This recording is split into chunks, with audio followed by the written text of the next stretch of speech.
What's it like parenting a child with ADHD? What are the challenges and how can we best help them? We have a very special and unique episode for this last episode of the Jews Next Door, where I had the chance to sit down with amazing friends, Rabbi Yaakov and Rabbi Brenman, who themselves have a child with ADHD and have been looking for answers on the best way to support and help their child, along with Dr. Sarah Markowitz, who is a clinical psychologist, the author of the book Kosher ADHD, and the Rebbitzin in Shomrei Torah in Fairlawn, New Jersey. We had a super insightful conversation, and while it is very long, each minute is worth it. As we reach this last episode of the Jews Next Door, I want to thank each and every single one of you, our amazing listeners, who joined for this parenting journey.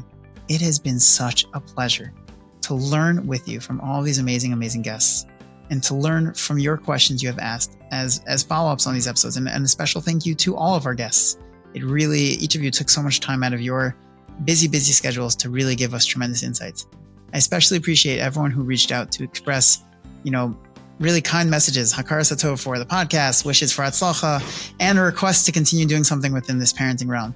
Baruch Hashem, we've, filled up the slots for the parenting coding, but feel free to reach out and we'll see whatever we can do to help. I really want to thank Rabbi Phil Karish for his guidance and leadership of Gen Aleph, Nico Rada for his amazing editing, and Simon Tyler, the head of the OU CPP department, for believing in Rabbi Phil and myself to make this parenting initiative happen.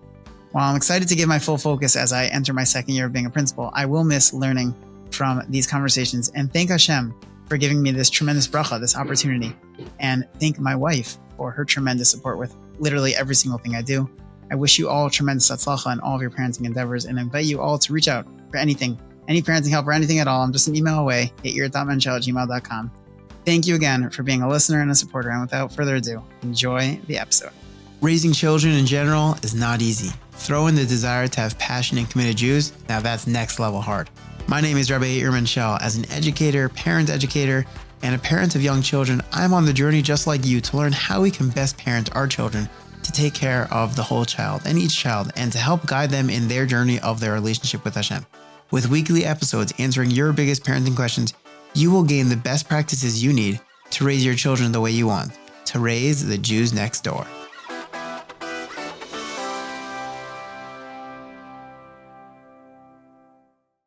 Give us a little bit of context of your journey. Where did this start?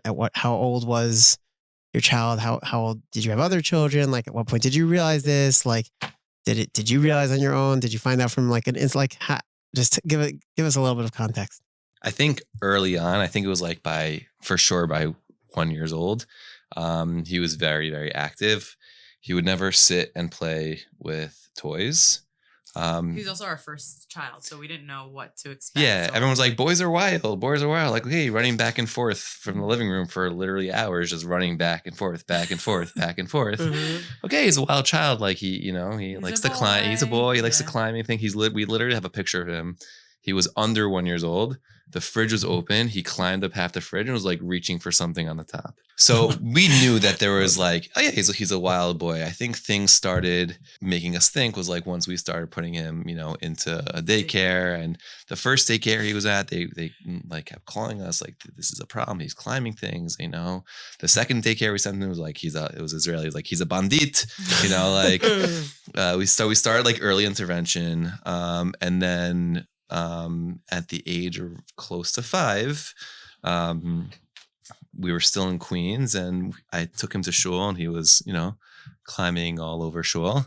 And there was a psychiatrist there who said, I work with adolescents, but, I see that you need help. So, literally approached us. So he was I really Wait, think. how old at this point? He wasn't 5 yet. He wasn't 5. He was 4.5. Wow. Right? How did you feel? At that point, we already knew that there was ADHD going on.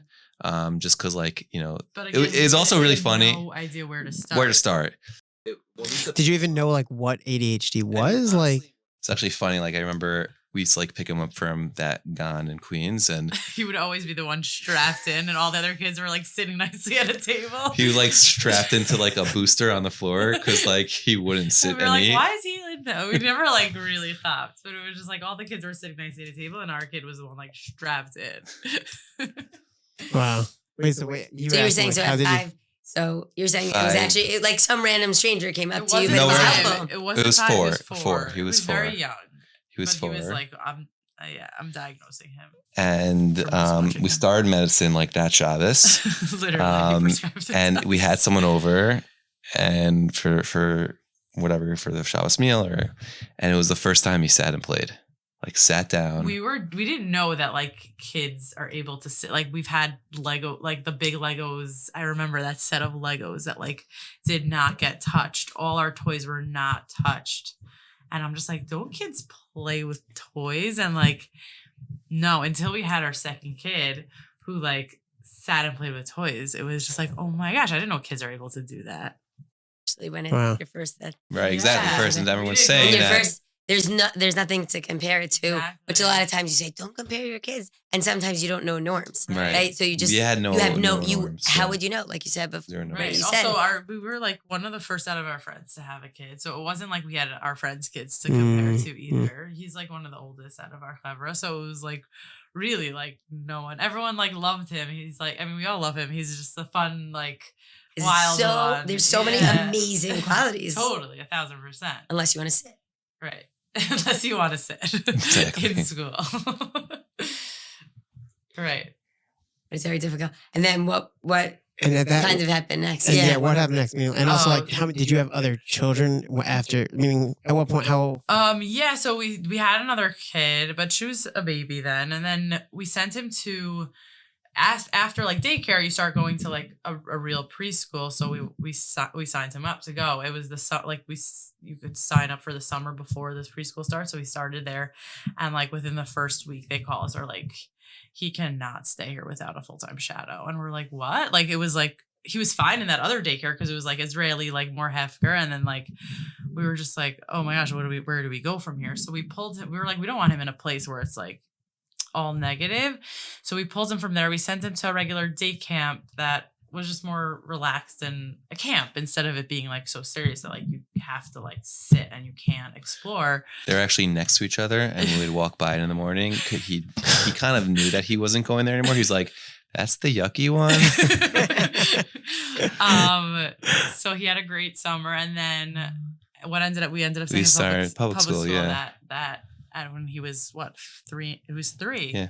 He would go on a bus to public because they provided transportation, and he's December, so he's literally the youngest of the grade because they go by the calendar year. So he was really little going on a bus. He was 2 2.5. He doesn't have a haircut yet. Right, that's true. Yeah, he was 2.5 going on a school bus to a public school. Obviously it was really good for him. He had a teacher. Her name was Miss Margaret. We kept in touch with her for the first couple of years, even when we moved to Teaneck.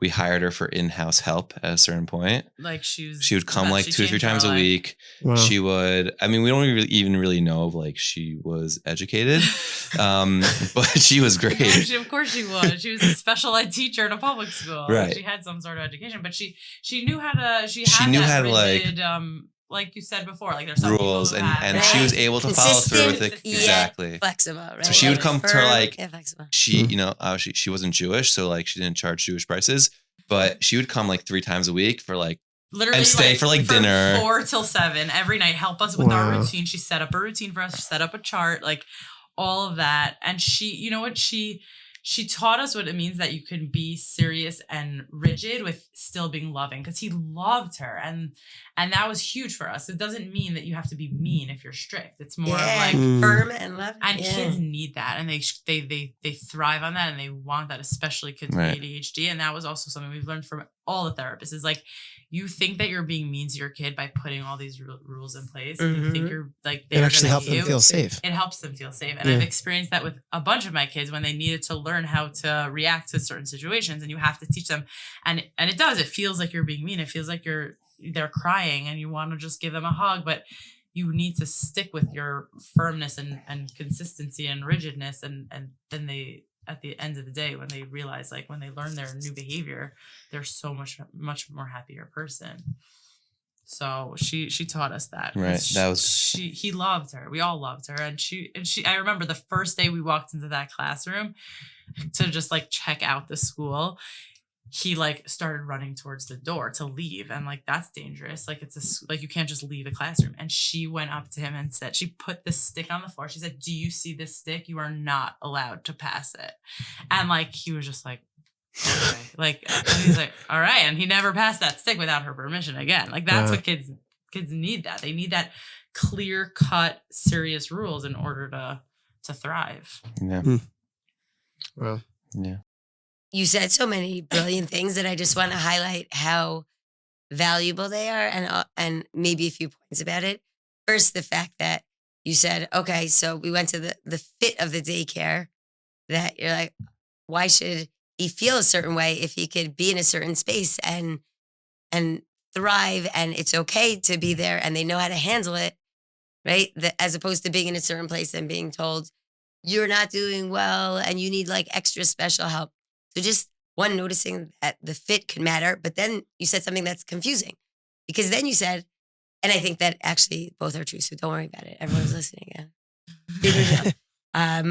Right? You said something confusing because then you said at the same time having, rules and that structure and consistency and clarity is like so important. So is that like, daycare number 2 that you went to that like was saying we need a shadow, like we need something more? So I think that it's really both. People have to know when they can be flexible. Like it's good for a child to be in an environment who gets them, who could set them up in the right way with the clarity of what you want them to do. That teacher who gets it, is loving. And sometimes if the answer is that you're going to make this child feel terrible, then that's not ideal. And yet it doesn't mean that like, you get out of jail free card and that's it. Like there's no accountability. There's nothing that we expect of this child. Like just be Hefkerville and like just put them in a school that's Hefker and like it's going to be good. Right? So the question is like, how can we get them to, at the one hand, have that like more space to understand that like it's okay. Mm-hmm. And also clarity and set them up in a way that they can succeed and do better. Well, I think you highlight something that was really important, which I never really thought about until you asked it and said it. But I think something that, we're not so good at is in the Jewish community is the first daycare we sent them to was a Jewish religious place with moras, and you don't fit into the box, you need a shadow.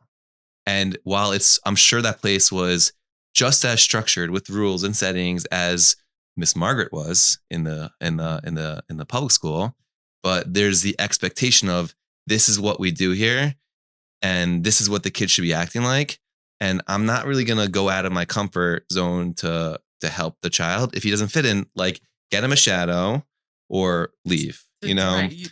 As opposed to when we went to public school, and we'll talk about that first year, the second year was much different, but you walk in and she was ready for, there are going to be different kids.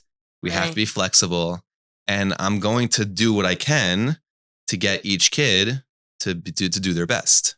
I'm not going to throw them out to someone else. I'm not going to put it on like, this is my job. You're in my classroom. I'm going to try to cater to your needs, and I'm going to be flexible with that. And I think the Jewish community doesn't do a good job at that, I'd say, right, some places really are wanting to get there and it's just not happening. Right? Like I think that we're really ideally, I think we want to be able to do it. It's just the wildest thing is that people know ADHD, people talk about it all the time. But the understanding of what it translates into, and that there's a whole different system that we have to set up to connect to our children to get them what they need, it like doesn't shift. So like ultimately it's too hard to fit them into this box, which is the school system. And so they need something else or these other things. And it really is difficult. I'm just saying, like, I know people are really trying, but this is where I would say, why are we having this conversation? We want things to be different. I really believe that. We're all here as like people who love the Jewish community and want every neshama to succeed. Like, I really think that this is the source of a conversation. So I'm going to derail us for one moment. The way that I got into this. Yeah, I was going to say, we have to zoom in here from you. I was going to say, okay, fine. Well, obviously, if you didn't realize already, I have ADHD. I mean, when you learn about what ADHD, you can Google it, what is ADHD? And then you look at the different symptoms or the different way it presents. And you're like, oh, she has that. Oh, yeah, that's where she's like jumping from one idea to the next or interrupting or, a little impulsive. So we joke about that. So I really feel like the more you understand, the more you could go through this and say, oh, yeah, okay, you'll be an expert by the time you follow me a little bit. So really, this is like an extracurricular for me. And I want to just thank my husband and my children for supporting me in this and my team at work. Like literally everyone who knows me, like Isabel, like who helps us. And I'm like every single, our community for getting behind this, because really I have a full-time job. However, Dr. Chesner, someone I worked with a long time ago, back in the day before I even went into the field of clinical psychology. And he approached me and he said, we have to write a book for the Jewish community about ADHD. And I'm like, okay, listen, I run an intensive outpatient program. My husband's a rabbi. Can I not have 5 amazing kids? Like I really I rarely say no, but I flat out was like, I am going to be a very mature individual. No. And I was like, I am so proud of myself. Yeah, of course I felt guilty. And so then he appealed to my sense of mission. And he said, in America, you are losing so many kids. Like we're not doing a good enough job. I think Israel, in some circles, they're so much better than others. We're losing so many children in Yiddishkeit and in their relationship with their parents because of this. And then I thought, as a rebbetzin of a community, to have this, and people come to us even outside of this, right? And myself having ADHD, having worked with this, we sit with so many parents who are like, I don't know what to do with my kid for next year. Or the schools we've had this where we have to go and pick our child up. We have to drop them off late for davening, to pick them up early because they can't sit and daven because it's too difficult. We don't know what to do with them. And we can't this. And then it appealed to my sense of mission. Then of course I've done a lot of work with this, even though I have run this intensive outpatient program.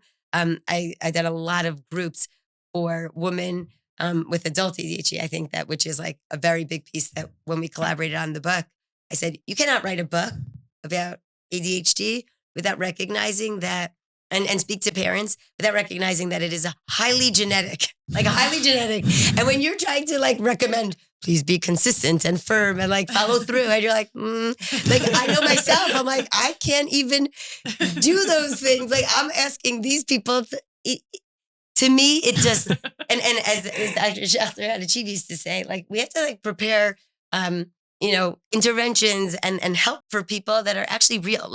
If people have 12 kids in their family, Baruch Hashem, I work with Hasid, 12 kids in your family, even if you don't have ADHD, you're really going to be what are you going to be able to implement? So we have to figure out things that actually work. So to me, I really feel very passionate about this because I have a lot of wisdom that I've developed from living with this. And, Baruch Hashem, it's an ongoing process as we can continue to do it. And I hope that, and I think with my love of the Jewish community and feeling that we could come together and we can make changes.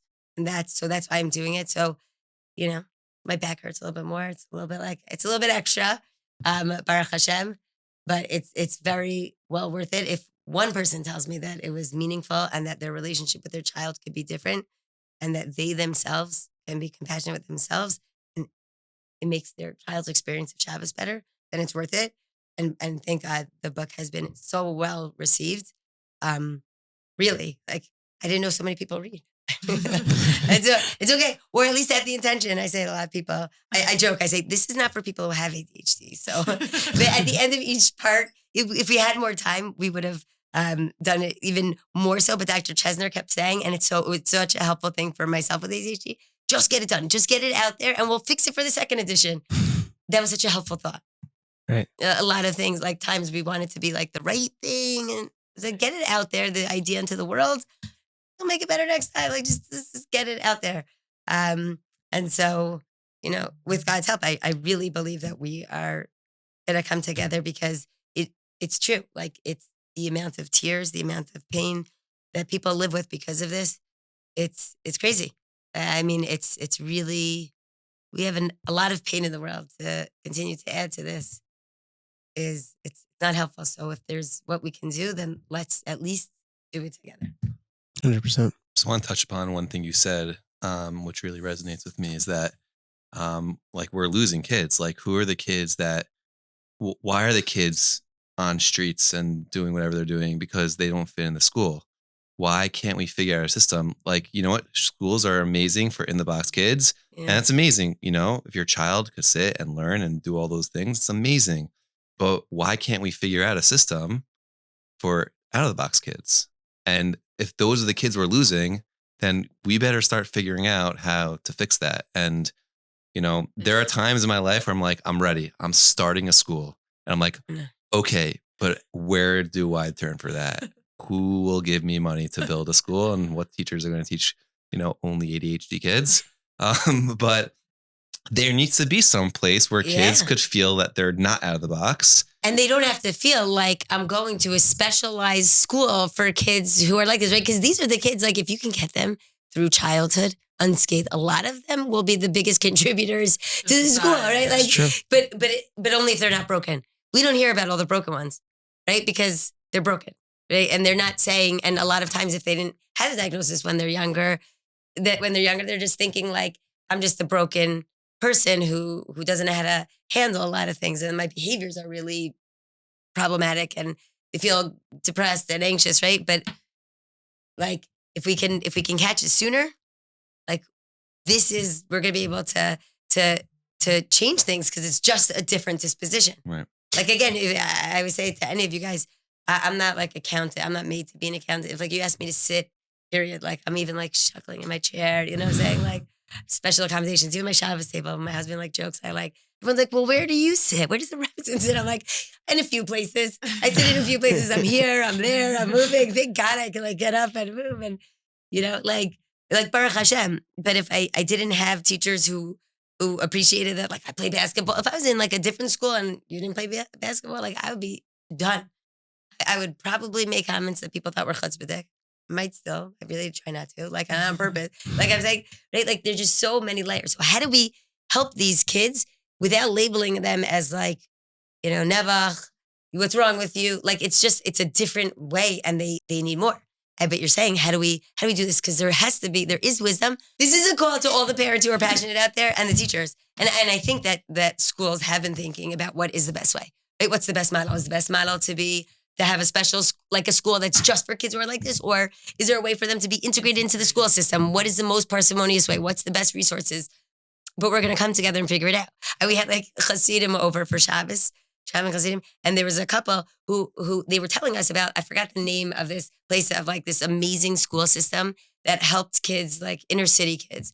And they're like, and then obviously it became like hoity-toity, like very fancy, and like $1 million now, like, you know, like kind of defeated the purpose, like, because translate into other places. But they were just like, the kids rap the songs, and like they are like, it's just like the most out of the box things. The kids are standing on the chairs, or like, and it's just a space that was totally open to teaching different types of kids and really figuring it out, you know. And I think we could do it. I think that was also the difference between like the public school and, you know, the other school. But I mean, there is public school sometimes. Like, we've had our challenges. We've had our challenges. I'm saying even public schools, when you have a child who, like, when they get upset, to quote Dr. Ross Green, right? Like, you have kids who are lucky. I think lucky and unlucky. Right? Every child, like any behavior that seems not so great, like, or a fit or a whatever, is a child's way of expressing that the expectation you're asking of them is too much. But you have kids who are lucky and the kids who are unlucky. Who are the lucky kids? The kids when they can't meet a demand, right? Like of their expectation, they're endearing. Cry maybe, but like they don't. But who are the unlucky kids? The kids who throw things, who get like mad at you, they yell at you. Like they're unlucky because the people who have to help them don't respond in a compassionate way. Right? And like, even in public schools, like it is a struggle. Yeah, sometimes. No, we had a fair share of issues in the public school system. Yeah, but like really well-intentioned adults, even ourselves, like it's very hard to recognize that this child has a skills deficit, and we want to give them scaffolding. Right? That's like where you support them until they either learn the skill and can do it independently, or they might need scaffolding all the time. I would say, like, I don't ever find myself budgeting in a way that's like so great. Like I set up a system and then I forget to check my system. Like, I don't know. Right there, like I'm an adult. Hello. Like I read instructions for those. I'm like, what does it say? I literally like almost every time I'm like, write my name in the wrong place. Like Fairlawn, New Jersey. It's like, hello. Like, you know this. You're an adult. You like write a shopping list and you go to Smyrna, you don't even and you don't even use it, right? But then I learned that there's like ways that like those are the things where I'm like, oh, I'm going to set an alarm and it's going to remind me like when I know I'm going to get to like the front of when I'm going to park, like likely around that time, a few minutes before, it's going to go off and say, bring in those bags. I mean, I still forget those bags. It's like a tax against people with the ADHD, by the way. Like those New Jersey, not having bags, shopping bags. It's when you walk in and you're like, oh my God. I feel like you can diagnose people. Not like most people are stressed, but like you're like, oh, ADHD. Like, how many times have you left the bags in the car? Do you even have bags in the front of every supermarket? Yes. I know. How many times do you bring extra and you don't need that? I know. And it's so true because the times that you remember, you're like plentiful. Exactly. You can have it, and then you gave them away and you have none for next time. Totally. Oh, but it was I always love helping that old man at the next register. And I'm like, here, you can have my bag. And he's so happy. By the way, but like, it's so true. Also, like with executive function, you're going to be the most generous and like whatever. It's like amazing. You'll give your shirt out the bag and you're like, oh my God, I need my shirt. Like, oh my God, I forgot about that. I'm not saying that you, I'm just saying like myself, right? But I know that Sarah Markowitz is really going to struggle with these types of things because these are areas that are not necessarily going to go away, but so many ways that we could really, try and channel it. And like really, we have to become the wise guides that channel and like understand or are attuned to these child's temperaments and figure out like how to have the best fit. And it does take a lot of shifting. It takes these 5 P's. Like we got to develop a new perspective. We have to plan. What is it? 5 P's. We made them up. We were so excited. It's not even in the book because we made it up after and we were just like, whoa, yeah. It's like edition number 2. Edition number 2, exactly. But right, like it's really awesome. But I have to say that some of us like this, even thinking about it is hard, and I need my own help to just execute them. Right. So it's like perspective. Very important, like have like a compassionate perspective for ourselves and for our child, like to know and have to develop like the, like, what do we say? The earth expectations and realistic thinking. And like, in order to set up what, like if the child is barely sitting, you're not going to say they should come to davening and sit the whole time.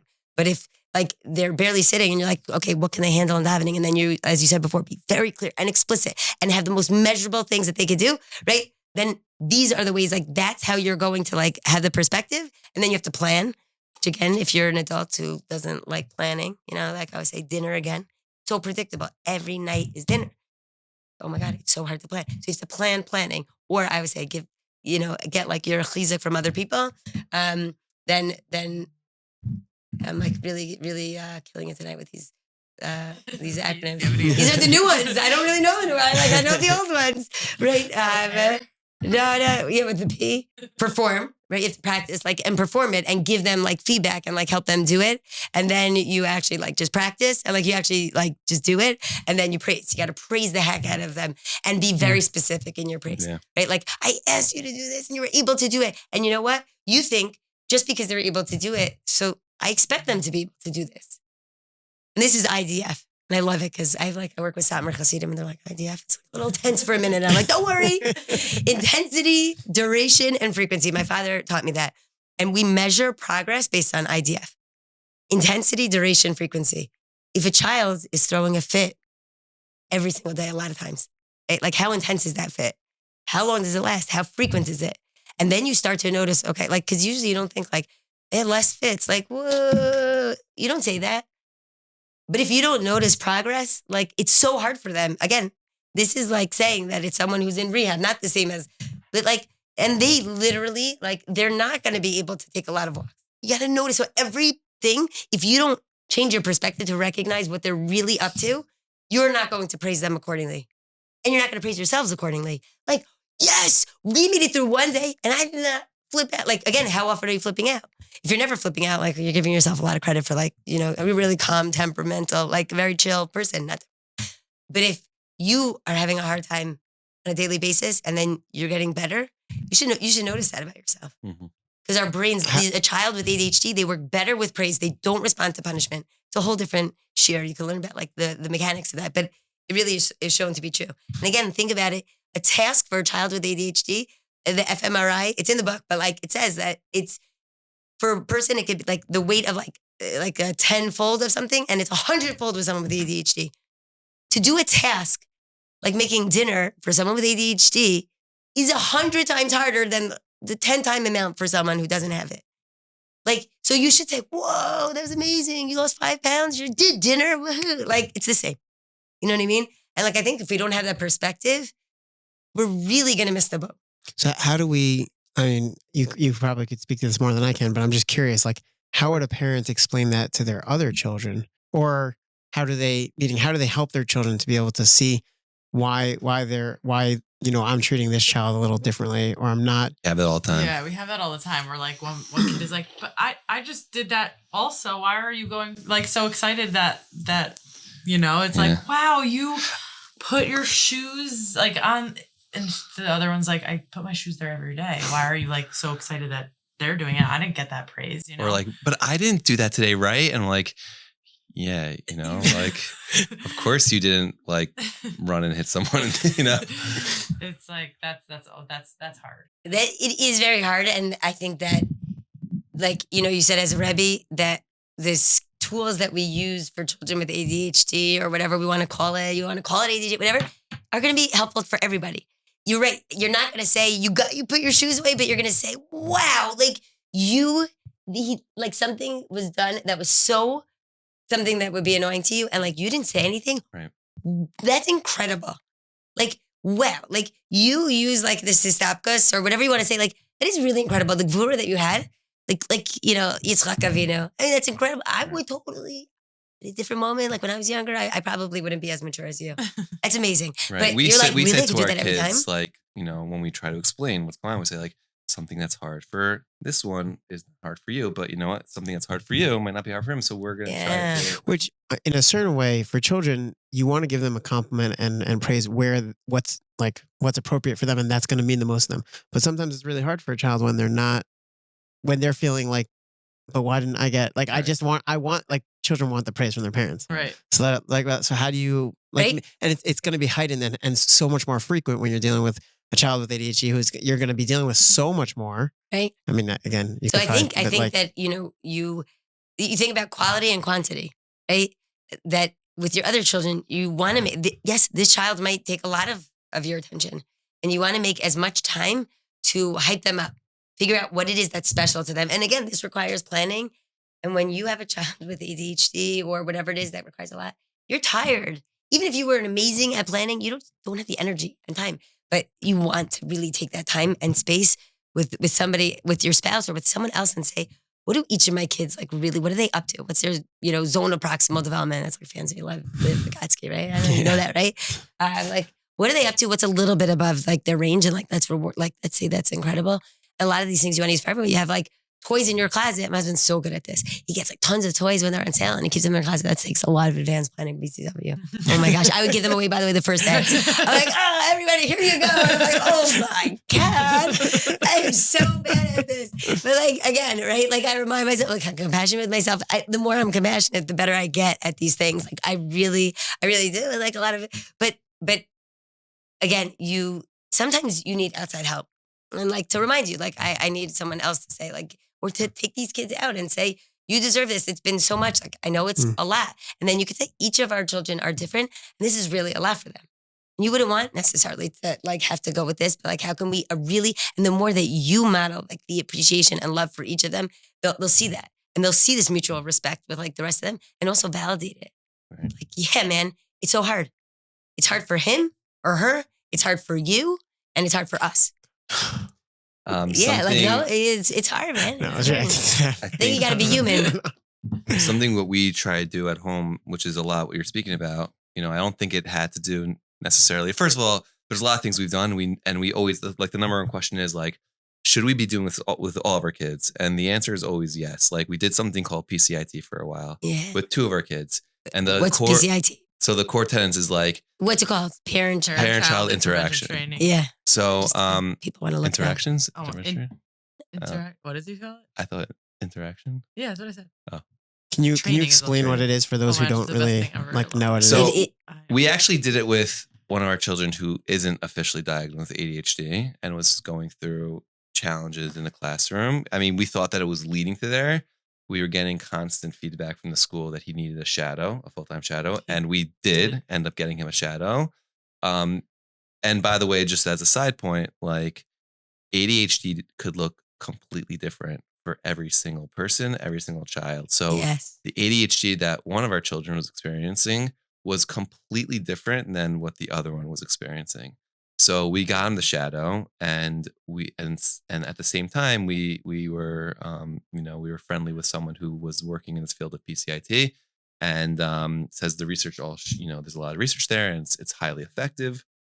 It's a very intense program, 12 weeks. Basically, yeah. But the basic tenets is that you dedicate like 5 minutes per parent for the child per day to build a relationship and positivity. Only positivity. You yeah. can't ask him any questions because that could be considered negative if you're like questioning something he's doing. And you have to like hit, like there was 3 categories of markers. Become masters in these areas. In praise, you have to give at least 10 praises within these 5 minutes. You have to repeat 10 things that they say, like reflections. Reflection, yeah. The praise, actually, right? it really matches what you were saying before, because the more you give yourself compassion, you're able to do this more, which is like, that's what you guys are saying. So and then also the praise, reflections, and then just. Is it repeating? Repeating? Yeah, there were 2 different things. Right, yeah. Repeating like if he would say like, pass me the yellow car, you'd say you want me to pass you want me the to car. pass the the car. Yes, but not in a question. Not a question. You want me to Wait. You're have to make it as mirroring. a- You're Yes. mirroring. Mirror. You're not, And then you don't reflection realize. would By be the way, like, if you think about oh, parents who are listening, you're building a house. Right, then you're like driving saying a what car. they're doing. Oh, you're putting that yellow block on top of that orange block and being very detailed and whatever. And Very then- attentive, I guess. That's attentive, what it right. wants to be. It wants to be a very a very strong dose of attention for the child for 5 minutes, or is it 10 minutes for younger? I think I don't remember. Either But- 10 or 5 minutes.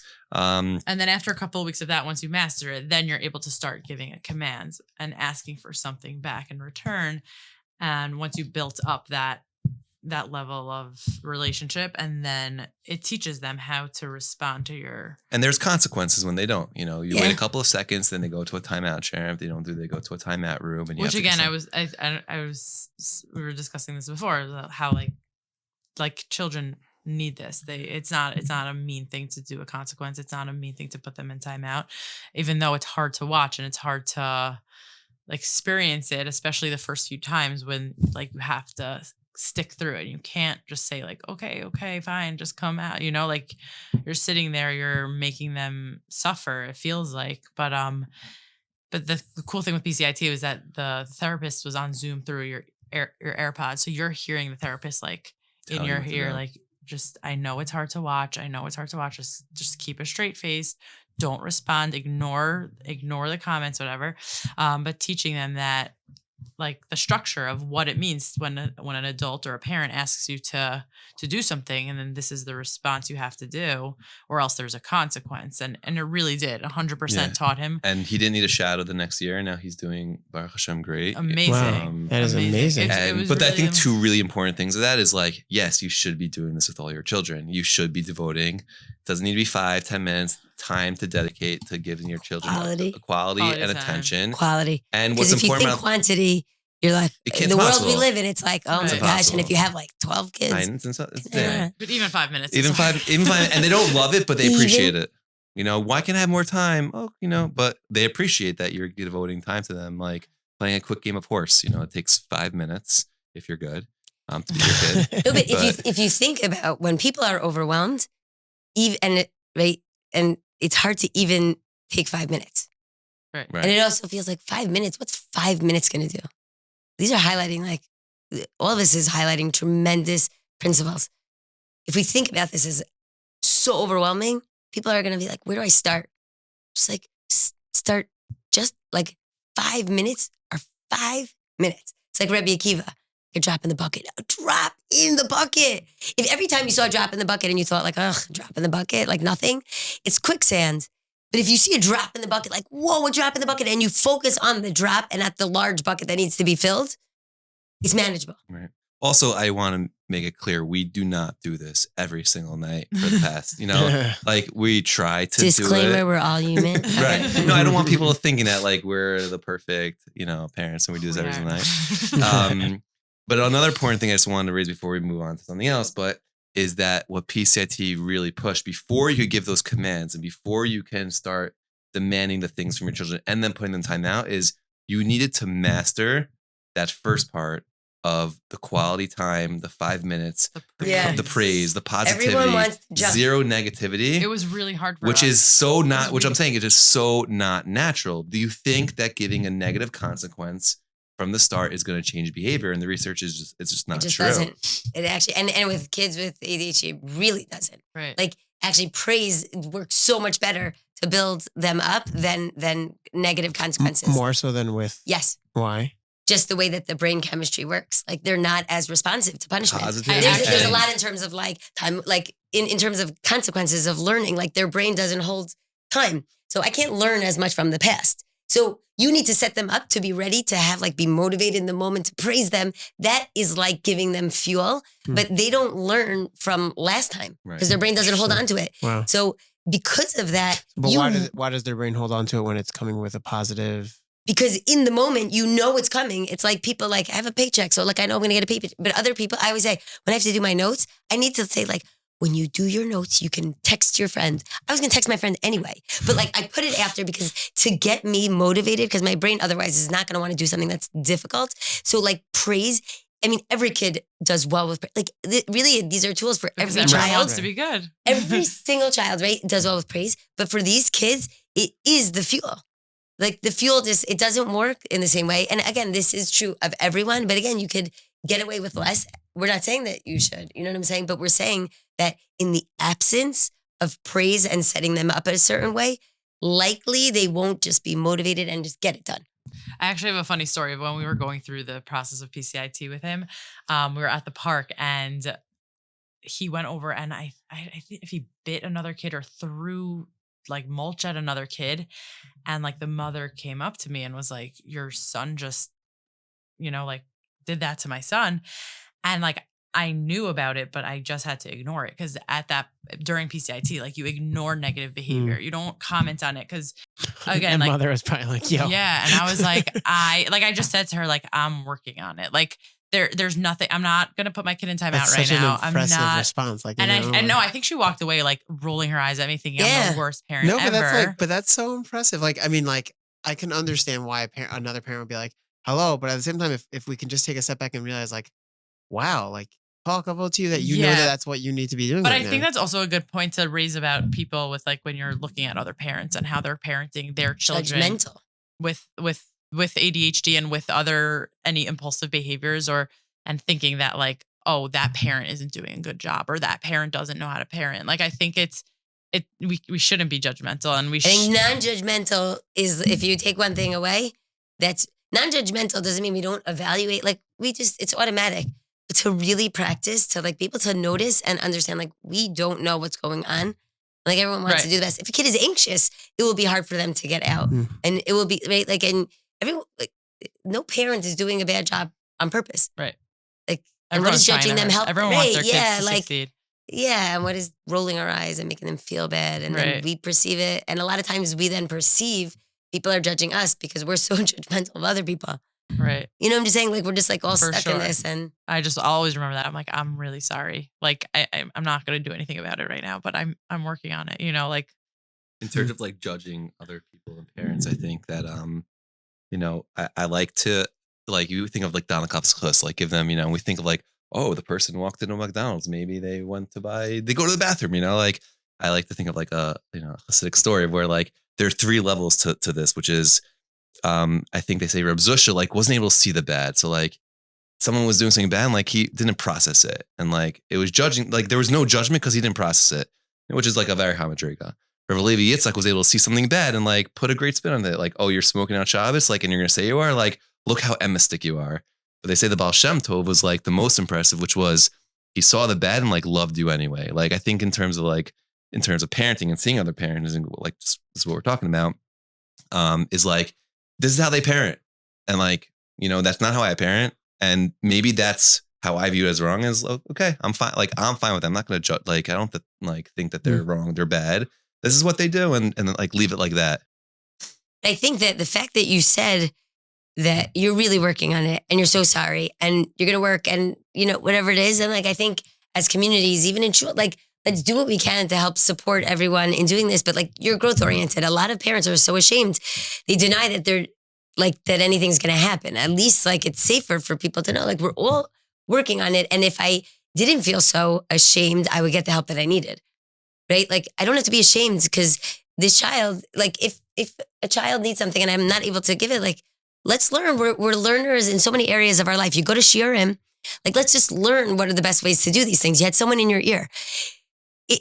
The question is like, it's about points of performance. A lot of kids with ADHD or people with ADHD, they're brilliant, right? They're amazing. They know exactly what to do. They just can't get themselves to do it in the moment that they need to do it. I know what I need to do. I just like in that moment, like that impulse, like that in the moment it was so difficult. So I think like really like that compassion, it's amazing that you adhered to something like so much, because I think that parents come and like we do this also, again, wondrous observation, tomatoes, all these things, it's all like repackaged, but it's important to have the information, whatever you call it, that's helpful for you to access it. But parents come, and the reason why they're coming is because even schools, when you want to make them very hard to get school started at younger ages, parents are not desperate enough. They don't feel right. They come when they're like, you need to help me. I don't know how to get my kid to listen. I'm like, they're not compliant, right? And so you want to jump in and just find someone who's going to tell you like how to get your kid to listen. And then they say, work on praising them in a relationship. And you're like, are you kidding me? I'm paying you? Like, what? Like, you just like, I'm taking my money back. I was like, it's like when I'm pulling them out of therapy. You're out of here. Like, what are we doing here? I'm supposed to be so nice. It's a lot of but it's all about the relation. Yeah. But it's so hard because, again, discipline, if you really think, when could people learn? You can't learn when you're emotionally flooded or when you are dysregulated. You can't, and you can't teach a child in those moments too. So when you same thing when like a child's in like a tantrum, like you can't really at that moment you can't teach them anything. Like there's nothing to. It's not a teachable moment. Like exactly. You have to let them finish, and then you can afterwards you can reflect them. But it's that's the definition of dysregulation is when the emotions are too much, you can't handle in the moment. Like you just need to get your emotions down to like a different place as the parent, as the child, right? Like, but there's that thought. This is cognitive restructuring. Like it's reframe things. That thought is like, I'm not a good parent if I don't tell them right now in the moment that they're doing something wrong. If I don't call out like, not kosher, like, oh yeah, like in that moment. But teaching is not just about the message, it's the right moment, right? And so much about relationships are about not just what we want to say or how we say it, it's when we say it. And that's real avoda to like, right, not feel that like pressure of, oh, I'm going to say something because I'm so this mother, like I have to say because my other child, like tell your other child a different way. We're really working on this, and sometimes you do have to say out loud, like that we do not tolerate hitting in this house. Like we're going, like we keep our hands to ourselves or we're respectful of whatever it is that you set up, but you got to set it up in advance. A lot of parents try and teach your child like in the moment of house rules. Right? House rules, Having baby. House rules. Yeah. But it's 3 so, house rules. Right? But it's so true. You got it. And everyone's like, really, we're going to sit down and have our house rules. And then also like, I'm very over inclusive. Like I was joking about like my highlighter. Like, so I'm like, all the house rules. And then it's like 20 things. And people really feel inclined. These are all like the challenges or the barriers that come to like real work. He's like, but there's 20 things my kid needs to work on. So let's make 20. But no, choose 3. Just choose. We're only working on one thing. Like in therapies or whatever it is, people are like, I need to work on it all now. And really, it is so hard to feel like to trust the process. Right. Sure. No. It's one of the things you were mentioning about just now, like you're saying, like the praise, and I understand how the praise in the moment can help them maybe to be able to handle a situation better. But one of the things that the medicine does is often it makes a child more agitated and more sad. So even if you're giving them a lot of praise, right? I mean, you tell me if this resonates that even with all the praise, they're still going to be sad. And like, so what can parents do to So I would say, first of all, I don't know if like like sometimes you Not have to all speak to the doctor about like the medication, because if the child is sad and agitated, like it might not be because of the medication. Sometimes a child, again, it could be that when they're coming off of it, maybe like a child, like there's a little bit of a down, so you can prepare for it. Like you could also help the child, like, right, as opposed to a timeout, you can help a child preemptively say like, how do I know I'm heating up? It's really about a lot of emotion regulation. What is emotion regulation? It's like, I have emotions. We love emotions. We're very passionate. It's good. Sometimes a lot of emotions are great. Sometimes emotions like get it, and like we are making decisions based on intense emotions, right? And so we want our children to be able to, I don't know, like to really like model these things. So a child who's sad and angry, like you want to teach them how to manage their feelings. You want to be prepared for it. You also have to learn. It's like teenage girls, they might say, right? Like I'm saying, or when there's a chemical thing, we're all understanding like, oh, they're just very intense in their emotions. But forget, there's a really great book that I've read, and my husband talks about like the pitch of like a girl's voice, like a teenage girl's, like it might just change. I'm really not saying this for my own child, but I'm saying a child the tone of voice might be something, and you're just like, speak to me, like you're disrespecting me, but you have to learn to ignore it a little bit, like to not interpret it as disrespectful. It's like they're coming off of this act. It's like someone who has like a really low voice or a high voice, like most people, like you don't like to hear crying, you don't like to see emotion dysregulation. We're like, pull it together. And that's when we're saying the school system, we're like, pull it together. If we're not regulated, we're not comfortable with these things. So as long as like the damage is not like, okay, we could teach them, model for them to tolerate emotions. Right? I'm saying like people are allowed to have it as long as they're not being destructive. Decide what you want to do. But like, I think medications a lot of times can help. I'm not going to talk, like I'm saying, the brain-based part of the thing, like it really can help, but it doesn't help with everything. We say pills are not skills. Right. And the worst thing that people could do is just get medication and think that it's all resolved. Right. The demands are eventually going to get too much, and you're going to become an adult who thinks that they're treated and you're not, and you're going to blame yourself, and you're going to feel bad about yourself, and you're going to think I'm just like a whatever person. A guy who doesn't go to Minyan because it's so hard for them to get to sleep and wake up. These are things that the brain has difficult. Even with medication, like certain people, like this is part of the struggle. If they don't know and then they own it, like the more we know and we're not afraid to look at the reality of things, then the more we can own it and model for our children. We own it, they own it, and they can learn to have like more ability to own it without the shame and without all the secondary things that come along with it. I think that really, sadness, the anger, like we have to learn to tolerate that and have space and understand it and not interpret it as being mean, intentional. Again, it's just like someone who has a hard day. Let them just, ever been in a bad mood and you're just like talking? I mean, sometimes I just really, I apologize. I think my acknowledgement section is my favorite part of the whole book. Like take my like middle school principal, like all my friends would have like the passionate, like I don't even know why I'm so passionate about something. Like, you're talking about it.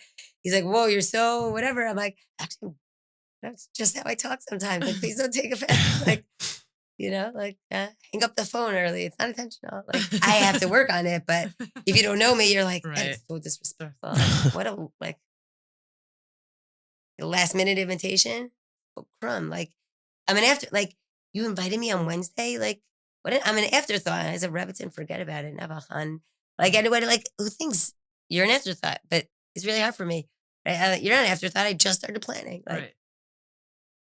I don't know, but what do you guys think? Maybe that's not like, that doesn't help with you being like fine with that, or feeling like, no, I'm prepared to manage the emotions, the emotional intensity that comes along with it. I think a lot of it is like, we're all learning how to deal with it, and we're not 100% all the time, but something that's a struggle is like, first of all, let me answer the question. Giving the praise and him being moody from the medicine are kind of two different things. I think the praise, there's inherent feeling of satisfaction and happiness that a child will feel when you acknowledge something they did and give them praise for it, even if they're, moody or whatever it is. I think a separate thing is like when they're moody, something that I struggle with a lot is like you as a parent do all these things to create an environment that's happy and fun, and you're doing things that are exciting, and like the smallest thing could like tip him off. So like, for Mhm. example, I'll give you one example. Like, we bought this loud blowhorn. He really wanted one. He had one last year. He lost it in camp. Blah, blah, blah, left it in TBC, something like that. So, so we bought him another one this year, and he wanted to use it for booing Haman. And what happened? We didn't. He left it in school. He left it in school. Losing Okay, things so leaving things in school is like, because that is like- organization. That's Yep, real. It's a real everything. thing. It's real. It's everything. Everything is left in school. So left in school, so he wasn't able to bring it to it. Fine. So then he got it for Oh, my mother like found on Amazon like next day delivery. So we That's got one amazing. we got one, and he brought it to the Megillah, the kids reading, and he was able to blow it. We're so excited. We're so excited for him.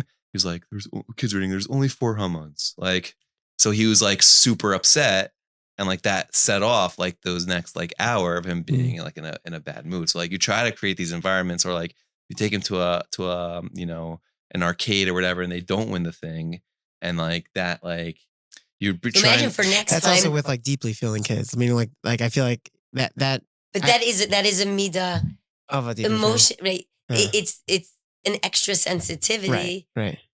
The same way that like you can't I like see that control your with kids, thoughts. like Yeah. students in school all the time. Like we have like certain like very deeply feeling kids who, like, we can be on like we can be on a field trip and it's like so exciting. They are so excited for it, and They're then there's like stuck. one thing and they get so Okay. stuck and they cannot move out of that. Right. And like it's like, well, what do you do? Like Yeah. they're done. Like they're shut And that's down. like And it's- also for, I think it's difficult for a parent when you're doing all these amazing great And we're trying things. so hard because like all we want. You just is want them to for be happy. Right. Yeah. All we I think want. what you said though is really important. This before, where you said like, whatever you're feeling in that moment is what they're feeling Yeah, also. that was And it too. like, that's an important, very powerful thing. Honestly, like walking on eggshells is something that could occur when you're not the parent. Like, thing is that like you so want to make your child the normal principle is like, I'd like to make my child happy. I want to help them, right? But if you give into their moods all the time, or like just become as like they're contagious. It is like you work so hard and then they're in a bad mood. It's the same way. Like think of like spouse, like your spouse is having a hard time. Like you want to feel like we're known. This is like we're rachmanim, like we're so empathic, but like we have to have empathic with like boundaries. Like you're allowed to have it, and like it doesn't have to take the whole team down. And like it's so hard. Like someone could have these emotions, and it doesn't have to be that like now we're all consumed or we all take it as seriously. It doesn't mean we have to invalidate it. Sorry, it doesn't mean we have to like we have to say them like don't have them, and it doesn't have to say like have them for the rest of your life. Like lean into that, and everyone should like bend over backwards for them. It's the dialectic. It's like really holding both. Like you can allow them to have it. Sometimes you could plan. Like next year, you'll say, "Listen, we're gonna go. We're gonna go to this minyan. This is how many Hamans. Practice right now. Oh my God, that's way too long. Everyone's gonna look at us and like, okay, can you do it quicker?" Then you give him like a card, like something awesome that he loves for doing it, and you're gonna plan in advance to the extent that you can. If you're like, holy cow, this is so like unrealistic, then you're gonna say, okay, I'm gonna ask my chavrusa. He's really good at these things. Next year, when it comes Purim, he's gonna remind me that I'm gonna do this with my son before, because even if it's just one part of the Seder. One part of the Seder, we're so good at doing it at the Seder. Like I have to say, like, let's like replicate in other places, but like get ready for the Shabbos table to be, how's this kid's strength? Like let's prepare him to sit for what we want. Like we have to go back to those expectations. How do we want him to succeed? How can we plan it out for him? Let him know. And then like praise him for like actually doing what he's doing. But he might not know how to do it if you don't like, preemptively like explain those things. Right. There's a lot of like rehearsing that needs to get done in order for them to be able to be flexible. It might still bother them, but they can be more flexible if they know it might be coming. Right. Might happen, like prepare them. And again, it's like plan. You're like, the antidote is something that is so hard or just requires a lot more. And like, so we have to just figure out ways to support people, whether you're great at it or whether you just don't have time, like to be able to do it so that like, and small moments. Don't think we have to, right? Starting with like the praise and you're like, really? But small things and just like lean in and like do it for real, Two things that actually my chavrusa did help me with is that we had the Purim suited together, and it was Baruch Hashem, very nice. But he texted me before and said, "Is there a way we could start with engaging the kids?" And which was awesome because that's something I would love to do, but I'm Awesome. not going to plan for it because I don't think about it Yes. like that. but you do. And I don't think we end up getting it done, but we had one of our sons prepare gramin. I don't think he ended up doing it. He made it. Well, we had I'm sure it was Torah fun. from one of your children, And one of our children gave it to our Torah at the Suda. But that's, thank you for, reminding me. And it took some planning, but that's two things that you're saying, to like plan things and have other people that could give you chizik in those areas to, Yeah, I think that it's very difficult, but this is, I was talking with Dr. Chesner and we're doing like a pre-Pesach thing. We do something for pre-Purim. But just because I know, like, you could read these things in the book, but ultimately sometimes people are going to need like that extra reminder, like take the time to do it. Like, even if I don't say anything wise, like just going and saying like, I'm going to give an hour of time to plan what Pesach is going to be like, or like the 2 weeks of unstructured time. I don't know, the more to the right you get and like whatever it is, like there's less time, like the kids are off, they're cleaning already. I don't know, except for the kids who don't like to clean and like don't like unstructured time is like the worst nightmare. No, Baruch Hashem is good.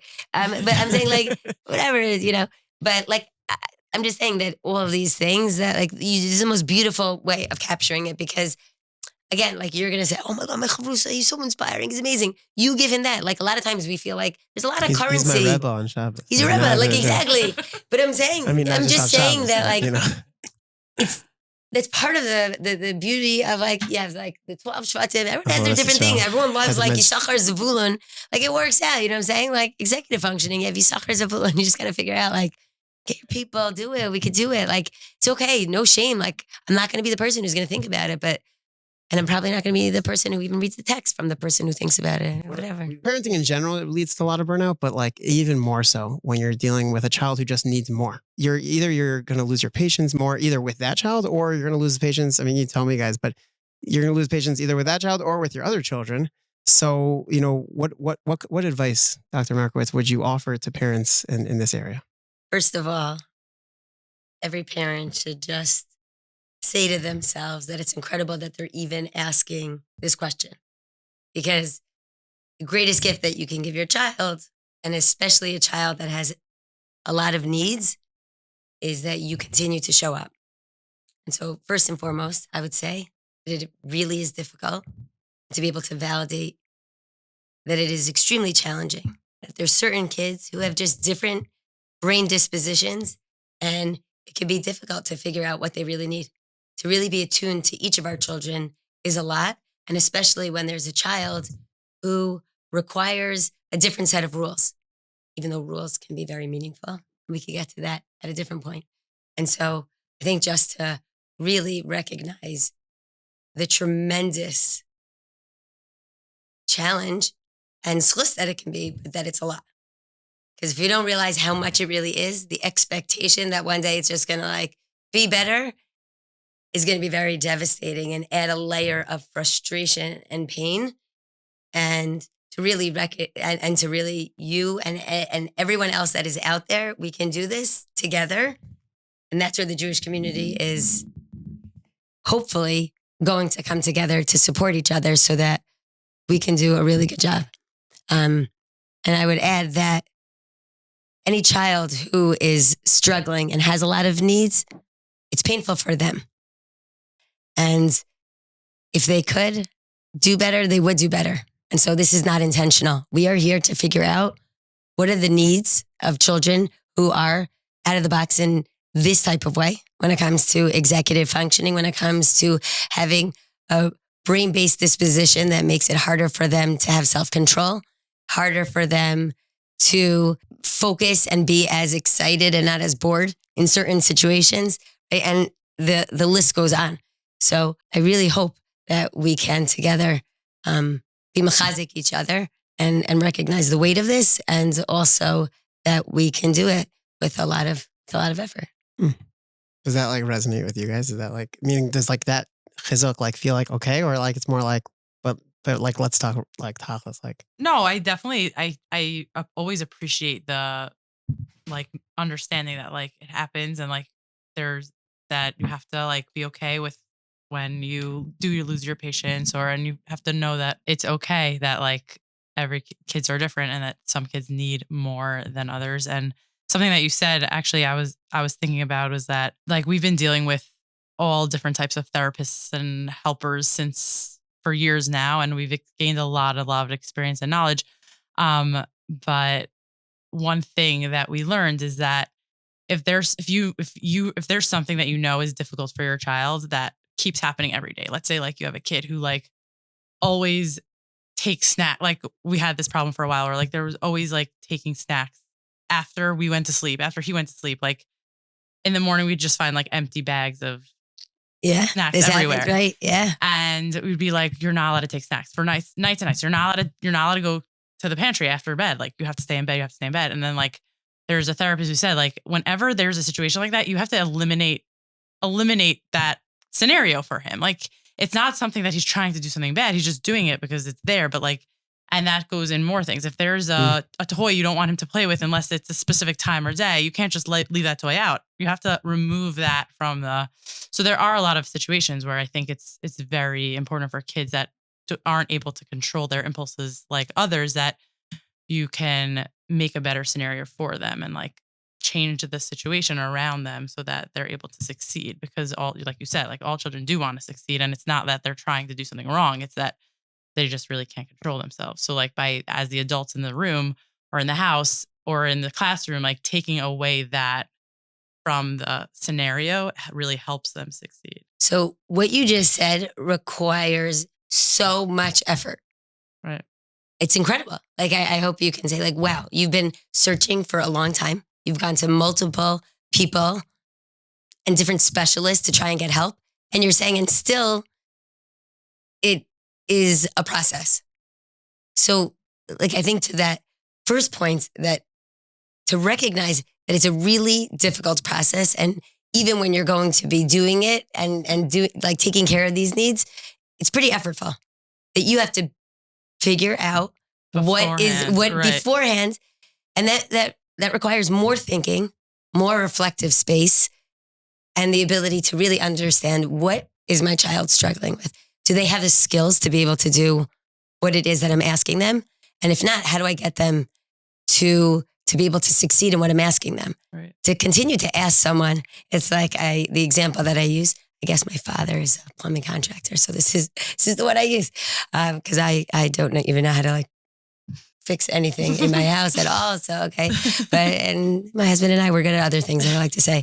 But if I gave you a set of pipes and I said, can you just like, you guys, the three of you, could you just figure out how to set up the plumbing in this building? I'll be back in the morning. How would you feel? I would have no idea where to start. Right. So you might feel a little bit confused, overwhelmed, and if I say this is an expectation and you should be able to do it by the morning, that's just gonna make you feel pressured and bad about yourself if you can't, because I'm expecting you to be able to do it. And this is what happens for children, that there is a predictability in the unpredictability of how they function. But the more that we can work together to figure out, like you were saying, this is a lot of like Ross Green's Torah, that he talks about being able to understand like what are the patterns where they really struggle. But you also have to recognize each child wants to do better. Like, how can we help them learn these skills, and what can I do to figure it out and to set it up in advance, right? What do they say? It's very hard for me, but mornings start like the night before. Oh my gosh. I say like roll my eyes, because if you're good at that, that's a really nice thing. If you yourself struggle with being able to like set up structure, you're barely finishing the day. You're already thinking about tomorrow. Planning is a part of executive functioning. Executive functioning is part of the issue. And then you're saying, please, I need you to plan more to help this child. It is counterintuitive. And therefore we do need to go to other people to help us. And even the greatest planners, sometimes it is difficult to really have an empathy and understanding for our child, because for some reason, as much as we think we understand it, it just feels very confusing to us. And our goal is to be able, Dr. Chesner speaks a lot about this, that we want to help a child develop a sense of self.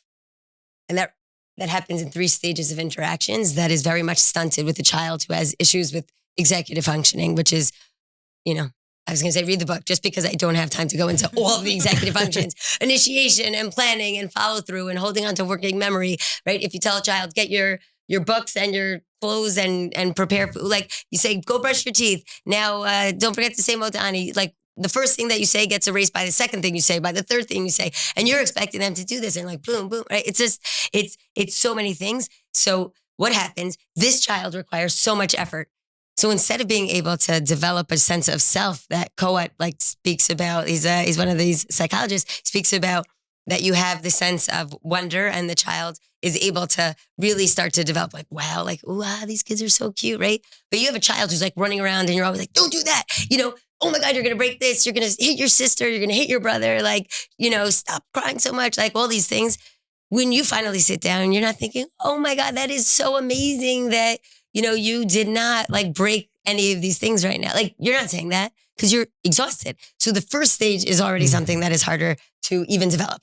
The second stage also, a child who has this brain chemistry, it's harder for them to understand self-limitation. That's the next part, right? To really be able to, like parents are like all knowledgeable, So the self-limitation of rules, but we talk about like empowered rule giving. We want to be able to, they have to have like consistent yet flexible, ways in order to develop like that next stage about that rules are okay. It's like a healthy part. Hashem gives us rules, right? Like it's all good. And the third stage is about identification with our role models.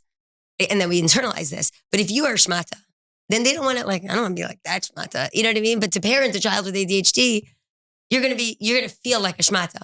So the question is like, how do we reframe this? Because we want, like, we can understand the challenges that come when a child has this. And like, how could we frame it in our household to be someone who can develop the sense of self that is really stunted for this child?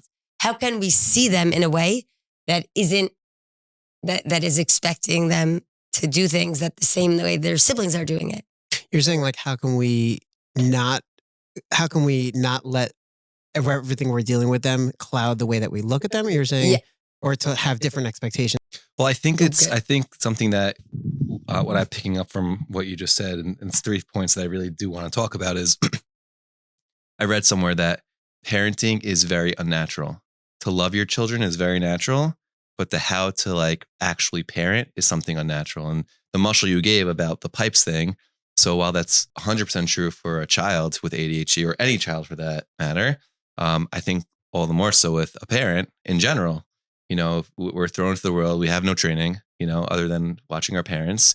But, we don't really think about that. We have no training, which is like the craziest thing in the world. Cause like, this is probably one thing you really do need training for. We have no training. We're thrown into it. And then you throw into the mix, a couple of children and a child with ADHD. And it's like you have 3 kids and you're 27 years old. So it's very unnatural. So we're talking about all these tips for the child to do. But I think what that translates is we need to learn those tips to be able to give those to the child to do. Meaning the child's not going to learn it without us being able to learn all of those important When you steps. say to learn, you're saying to do yourselves. Meaning we need to be able to change. I think it's changing our parenting. Yeah, because the child just is like, you could teach it to them and say, hey, this is the steps to do. But if their brain's not working that way and we don't know how to do it, so we have to kind of train ourselves to be those kind of people to allow them to also do it. At the end of the day, a lot of parenting comes down to modeling. Right. So if you're able to get yourselves into that state where you're able to model for them what they need in order to be successful, then they're going to. But I'm saying also on top. Can I add to that? So I want to say that. So modeling is almost like the third part. The first part is how we look at them. Like, how do we see them? If we can't be mindful and we're so critical, a lot of criticism ends up coming from these children because you're trying to self-correct. You don't have the time. No one's saying, once you become a parent, right? It's like your foot is on the brake. It's like an express train. It doesn't slow down. And then you have one and then the next until you realize like the kid's old enough to realize like, oh my gosh, how do I slow down? How do I have this pause? And so how we look at our children, even before we could role models, like how do we see each of our children? Like we're the ones who have to change. Right? We have to change how we look at each of these children. Where are our expectations coming from? Right? Our perspective is number one. I talk about like the 5 Ps. Perspective is really number one. How can we really develop that sense of, wow, as Dr. Chesner speaks about in the book he speaks about how Moshe Rabbeinu sees this, that like it's on fire. And like this wondrous observation, like, wow, that other people are not seeing. How can we look at each of our children and really see them for who they are with realistic expectations of what they're up to. What are they really presenting like? I don't want to look at my child and see that it's so hard for them not to take snacks out of the cabinet. That's shameful, right? Like, what am I a bad parent because I can't figure out how to get my kid to stop taking things out of the cabinet? Kind of feels like that. Basically, I just failed. Right? You're not a bad parent. It's really just that's not right. That's not the right expectations for that child. Right. Right. Right. This temperament makes it really hard. So I need to actually take things away to make the environment better, or I need to be around more. Right? I thought I get to drop my kid off at a play date. Now you're telling me I have to stay around. I got to be there. I got to speak to the parents before.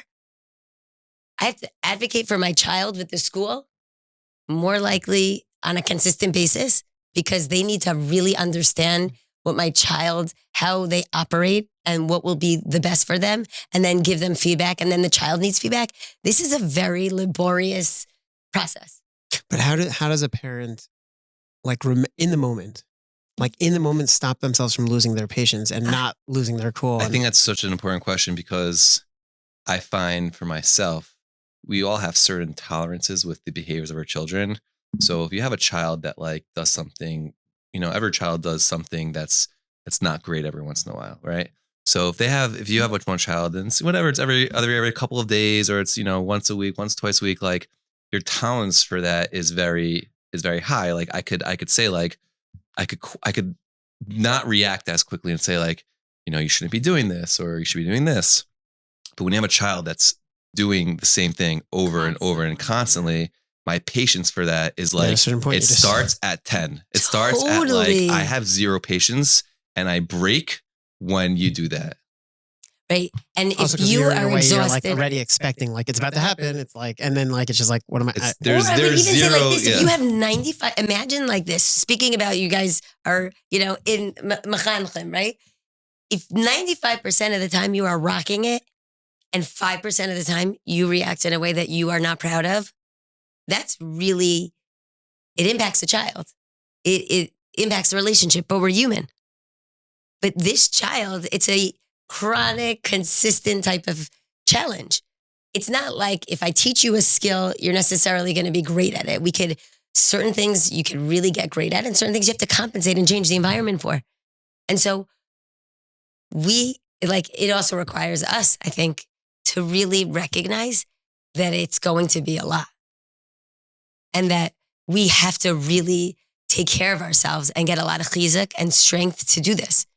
Because it will erode your patience to be the parent. Yeah. To say I know it's going to be a lot, but how does that translate in the moment? So the same way that a child has to learn emotion regulation, right? We want to teach our child to be able to regulate their emotions. So I can feel upset. The more we expect it and plan, we have to change our lives to be able to adapt to the fact that this is not going to go well, right? Like if I know that my child's going to have a hard time getting in the car and needs a lot of advanced preparation, or we want to go out as a family, but my child needs to be prompted and then let them know that this is going to happen. And then they need a lot of extra things to help them be flexible with going, right? Imagine you're in the middle of doing something and say, can you just come now? You're working on, like, you're in the midst of like writing an awesome paper. Like, oh, so good. If your wife says, come right now. And you're in the middle of that, like you would say, hold on. I'm just like, can I just finish? Right? A lot of times as parents, we ask our kids to transition. They need help. Like this is something that a child might really struggle with if they have ADHD. We also need help. Like we need to prepare ourselves the same way that we're going to do that. We have to learn emotion regulation, mindfulness, how to notice without judgment. And so like if I'm going out to dinner, I have to be mentally prepared. Like this is not going to be like that picture perfect movie dinner night. And I am going to be frustrated and it's going to not be so simple. Like that's what I have to do. Right. So also you have to know, like, is going out to dinner too much for this person to handle? Because like, did my child sleep? Do they like eat enough? Are they prepared enough? Or do they get really overwhelmed at the end of the day? Homework is something that we want our children to be able to do. They're going to struggle with it because it's hard for them. Some kids really need to come home and have a break first. That means we need to be like calm enough to like remember that they need a break. And if we ask them to do it without that break or without setting them up in a way that's going to prompt them, that's going to say, okay, here's the timer, better. If you have 10 minutes of presence and focused attention where you can be mindful, you're going to get a lot more done than like an hour of like, come on, like, I set you up, but I didn't really set you up in a way that's going to be helpful. Like take the time in the beginning to really figure out, to set up like the systems that are going to help you, and to say to yourself, like if you need a break and to remove yourself, like really dialectically, like what can you handle, right? What can you really handle? Like how can I say to myself, and I'm doing the best I have. That compassion is number one. Russell Barkley, who's an expert in the field, says the difference between a child who succeeds with ADHD and one who doesn't is that they have compassionate individuals and adults in their life who really are compassionate, because you're going to mess up and you have to be really understanding and you forgive at the end of the day. And we really it takes advanced preparation for us. And again, emotion regulation, putting the brakes on their thoughts, their feelings socially, right? This is something that's difficult. Either you're someone who you also have some challenges with this, and then therefore you can learn these skills and help model it for them. Or if not, like having a child like this is probably going to make you emotionally dysregulated. I'm being honest. Then, and therefore the answer then is, how can I become more mindful? How can I tolerate distress? What are my expectations? Am I exhausted? Do I have the wherewithal? Because if not, no child, right? Discipline. If I'm going to I'm not going to discipline you, and no one learns in a moment of heat. If you are really emotional and they're emotional, they're not learning anything. Right. You're going to de-escalate the situation. And you think it is my moral imperative to teach my child in this moment the lesson. Really, no, you have to help them get emotionally regulated. And the other children, for example, let's just say my child, hits a different one of my children. So you think I need to teach everyone, first, de-escalate the situation. You want all of your children to feel that it's safe. You, in that moment, one of your other children might say, if you don't tell them right now that this is a terrible thing and they're the worst person for doing it, then you are not being a good parent. You have to have your children have to be old enough to, I've heard that you have to be old enough to get that reflective musser, right? But really, on the one hand, they're really saying something very wise, which is help me feel safe in the moment. But what you're going to do is, in a calm moment, you're going to let the rest of your kids know we all have different ways of doing things. Really hard for this child in these ways. Don't expect, if everyone's a little bit chaotic and this child is not really set up the right way, don't expect it to be a wonderful, seamless night. You're going to be disappointed and you're going to be annoyed. So expectations and really setting up SMART goals, they say real expectations. You got it. What did I say? I came up with, I love acronyms. It's a little dorky, but I like it. Earth, right? It's you got to bring yourself down to earth. There's something in realistic expectations, right? Which means realistic thinking, right? That we really need to be able to be realistic for the moment. You got to be down to earth. You think that this is expectations and realistic thinking? Yes. Go ahead. Expectations and realistic thinking. Perfect. Yeah. Right. How do you want to be a down to earth parent? You have you have to have your expectations have to be based on realistic thinking. But then we remind each other all the time, and it's still, there are just times where it's you lose it. And can you be compassionate the same way that the child themselves has that moment? Compassion is at the core of this. At what point? If you're not compassionate, you will start to feel like a bad parent. And when you feel like a bad parent, you ain't shooting out of the best. Right. You feel guilty and you show up differently. It's the same way with a child who has this or an adult who has this, that they feel bad about themselves eventually. And they don't even try as much. Right? You've lost it, but you have to recognize the card has to start again. Your expectations, it's again, if you expect someone who's in a wheelchair, by the end of the day to be able to walk, that's so disappointing. Can you imagine? Because they look regular. It looks fine. Yeah, that's the hardest thing. They look fine. They look typical and also a hard part is that there are times where they are. Yes. Thank you. Because this is, if you talk about ADHD. Where they're in sync with the rest of the kids in the family. Right. And it's you could do it. You could do it. And then there's so many times where they just can't. It's where's the... Right, and it's also, in a way, it's unpredictable. You have no idea when it's going to be one way or the other. So it's you can't really prepare yourselves to deal with it. Because there are so many times where it's great and everything is working so smoothly, and then it just flips. And then I think that's when we lose it. It's just when it's... Well, what if you knew that is a core feature of what it's all about? Oh. Right. I think like Rav Salanter says, and I love saying this, that like the longest distance in the world is from the brain to the heart.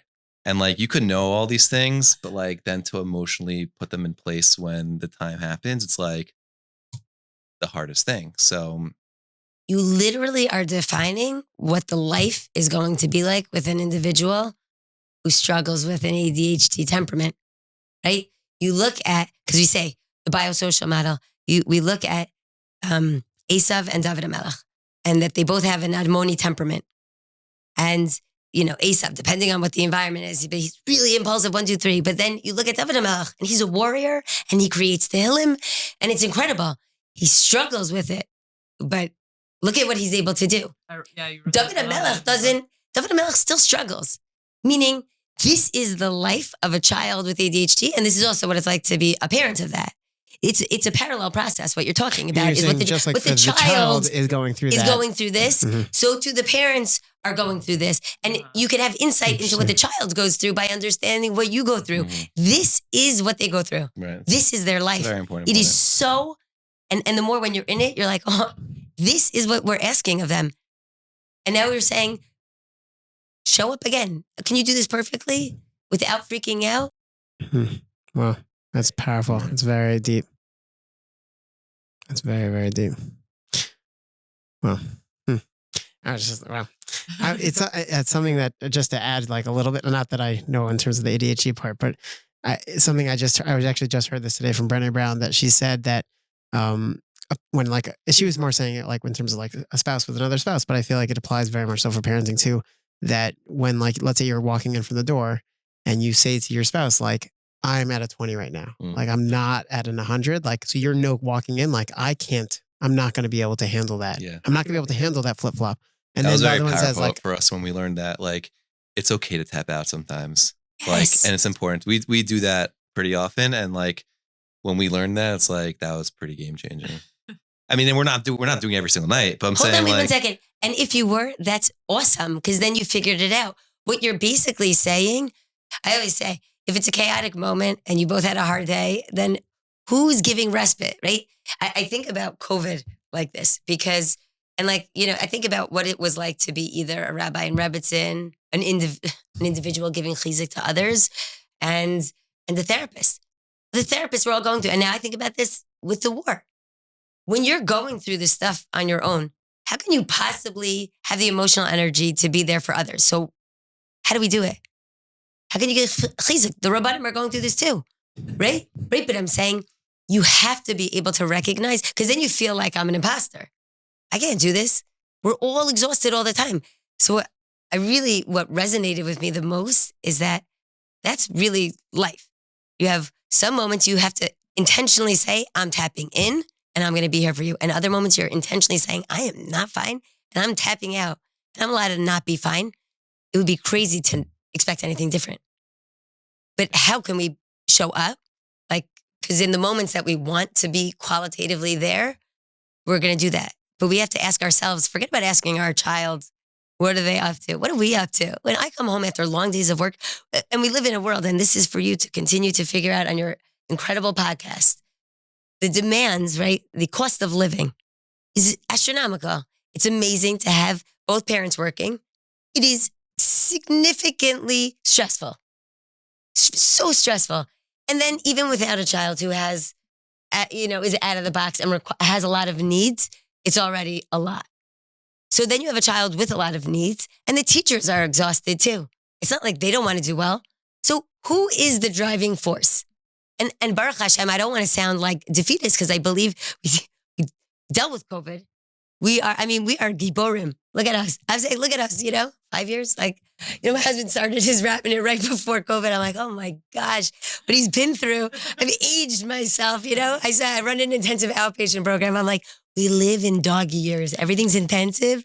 And then Baruch Hashem, but look at what we've done. So we could do it. It's just, I really believe this is where the podcast and bringing awareness and wisdom to everybody else and using the community. I always say, you have a chavrusa at night. You should have a chavrusa in life. I really do. One of my good friends, like we tap in. I could be there for her when she's having a moment. There's some moments when I'm like, I don't even know what to do right now. I'm so done, or I feel bad about myself. Sometimes even I have ADHD myself. You know how annoying it is to be able to organize my thoughts through talking to somebody else? Are you just available to talk to me before I do this? Like, I asked my husband, he's giving a share now, just help me prepare for the podcast. That's like really not resourceful, right? Like, do it yourself, lady. Come on, get yourself together. You're an adult. Yeah, but you know what? Like, that's just not how I operate.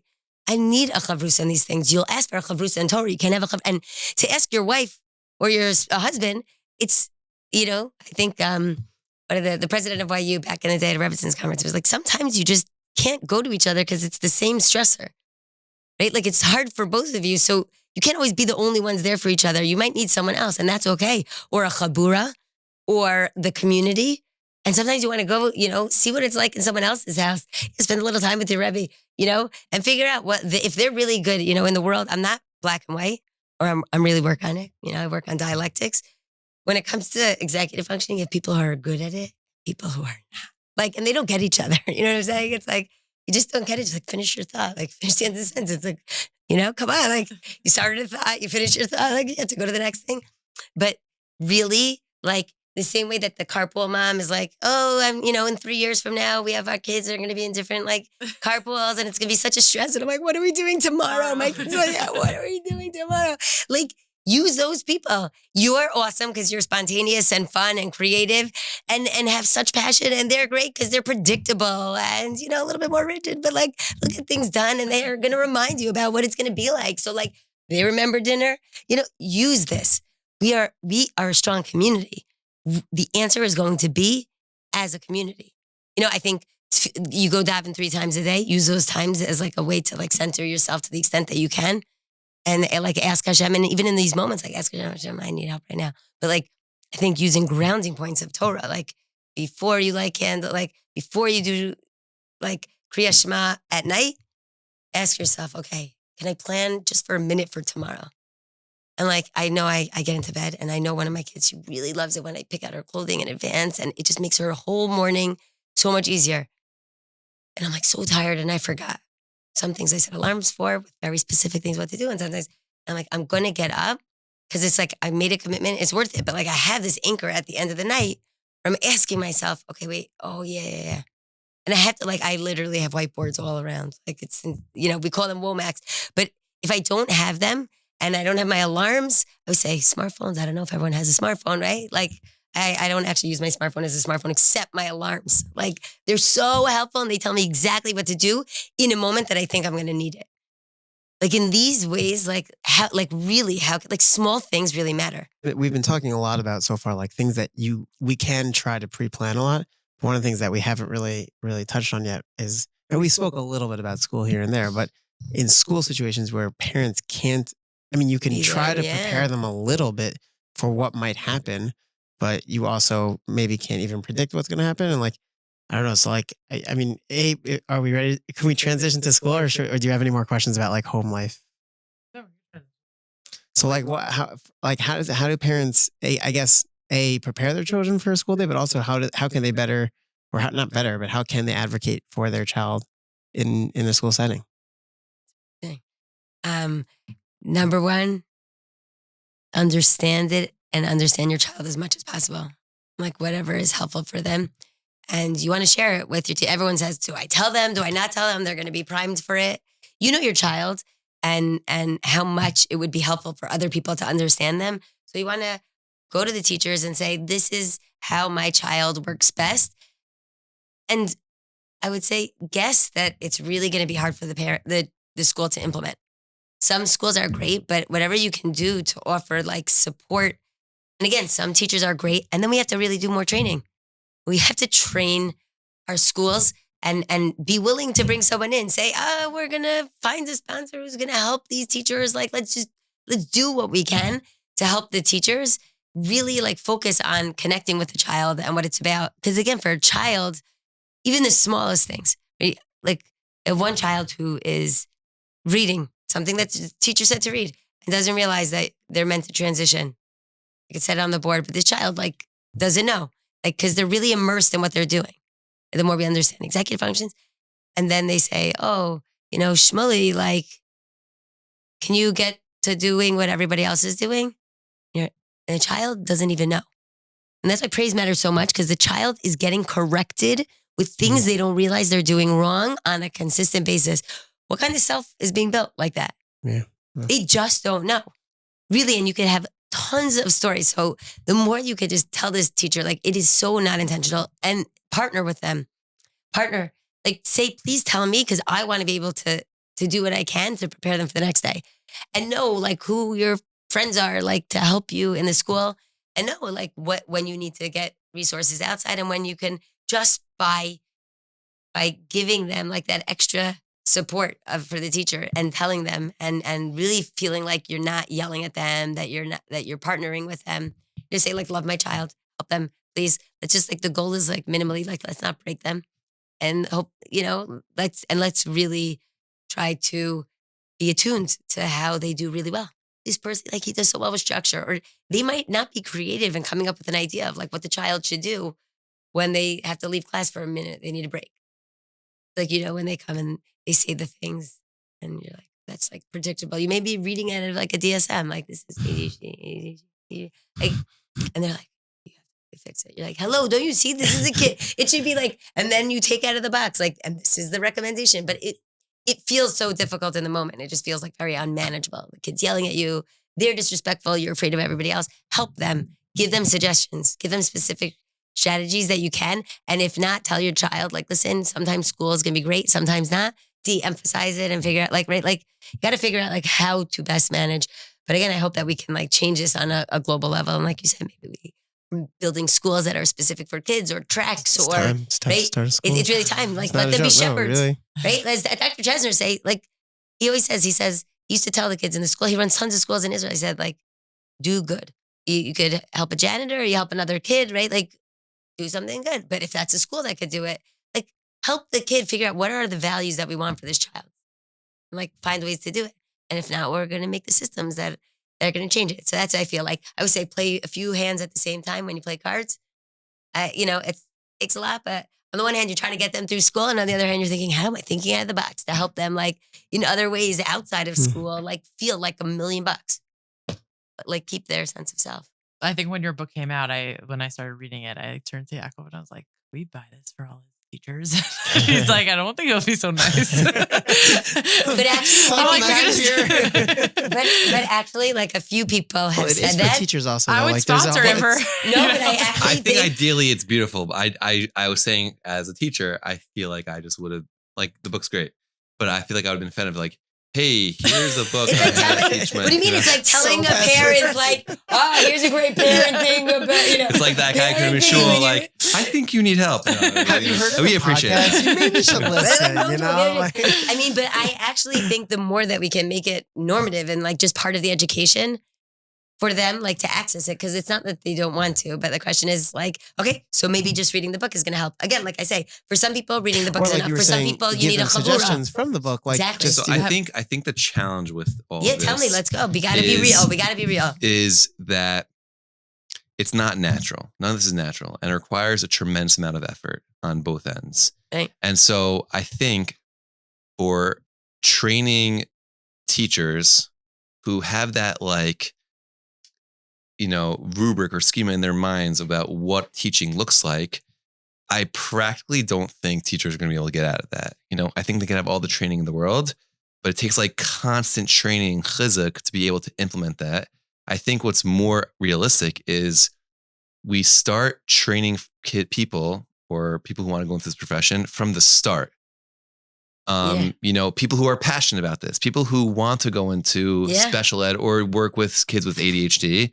And those people are who come into the class and see what needs to be done and help the teacher when the teacher can't implement those things. Because I think to retrain teachers who have been teachers for 20 years, 25 years, I've been doing this for 25 years, I know what works, like, they're not going to change. And even if they learn it, like, they'll probably think some of it's good, some of it's not so good, and they're not going to be able to implement it. But I think what really needs to be done is there needs to be Like if you want to keep with the model of keeping in the school and not having a separate school, which I think would be ideal because these kids are pretty typical and they can do it and they can contribute.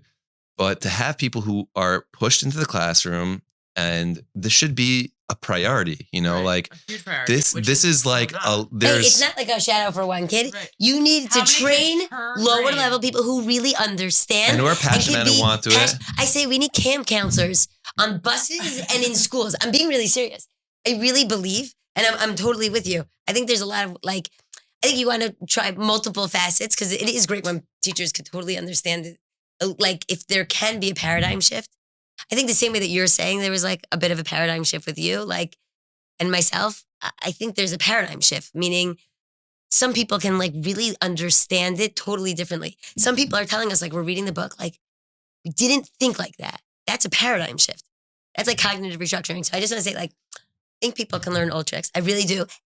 And I'm with you. It can't be that we keep on telling people you need to leave the Jewish school system or you need a specialized school. How can we find ways? I didn't mean to cut you off, but no, I think the number of kids that are getting we found pretty strongly that we've been lost on this. Who could help us? Where do we turn to? We know we're not the only people. We can't be the only people in this school that are struggling with this. Who? And so we put out on certain chats in the Bergen area, and we created a WhatsApp chat for anyone who has a struggle to try to create some sort of sense of community. It's not active all the time, but I think that's something we also be better at. How many people? I can look it up now. No, there's a lot of parents on it. But again, it's not active every day, but it's more of if you have no idea where. No, not in terms of active. I'm asking in terms how of many parents actually need it. Well, yeah, meaning if there's so many so it's not so much right now. It's 38 members signed up. Mm-hmm. That's a lot of people. That's a lot of parents who are dealing with something that. And I'm sure there's more. And I'm sure there's so many more. But that's the thing. Everyone feels like I'm alone in this. Yes. I don't know where to turn.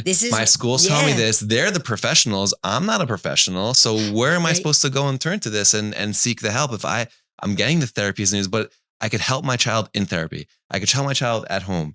This school is your domain. You need to figure out. My kid's not the only kid out of 600 kids in school that's struggling with this. Yeah. Figure out a way. ADHD is not a new thing. Right. Sorry. It's not new. And to what happens a lot of times in the schools is it's put on the parents. So now I'm paying 3 tuitions plus another half a tuition to get the support. It's extraordinarily expensive. To get the support, to get the therapies, the medicines, the in class help. Yeah. It's a lot. And I think it's time as the Jewish community we realize there's a complete need. They raise money for everything. They could raise money for an extra push-in person to be in the classroom. I know. Well, there are ways. I think that's an extra push-in. It's meaning if that's that was a thing we were discussing. I think it's a great idea. We're changing Jewish education. Every class should. I would say there are a lot of college kids who just what are they doing? They don't even know what to do. Get the money for smart boards. I'm saying, but I'm being serious. Because the science is saying that you could train anyone. No, exactly. I'm saying this is because this is just I really think a camp counselor, and I'm sure Dr. Chesner would say he would know even more. I'm saying about this because he's been doing a lot of this in schools, and that's really want to help the chavras start to support each other and to start figuring out the best models because there are different models that have been done out there. But let's figure out how our kids could succeed in these schools. They need someone loving. We need to know when to pay attention, when to not, when they need to. I'm saying, it's all these different things, but they could do well. Camp is the same way. Right. In a lot of ways, they're just a group of people who need a lot of attention. It does require a lot of resources. But again, what you were saying is you'd have to start from the ground up. You'd have to have educators who are trained fully in this, know this A to Z, which right now, it just doesn't. Unless if you're doing. I'm going to speak next week to the YU honors students, right? I'm saying Dr. Chesner and I were saying that, and let's get people before they go into Rabbanos education. Let's get them now. Let them understand it.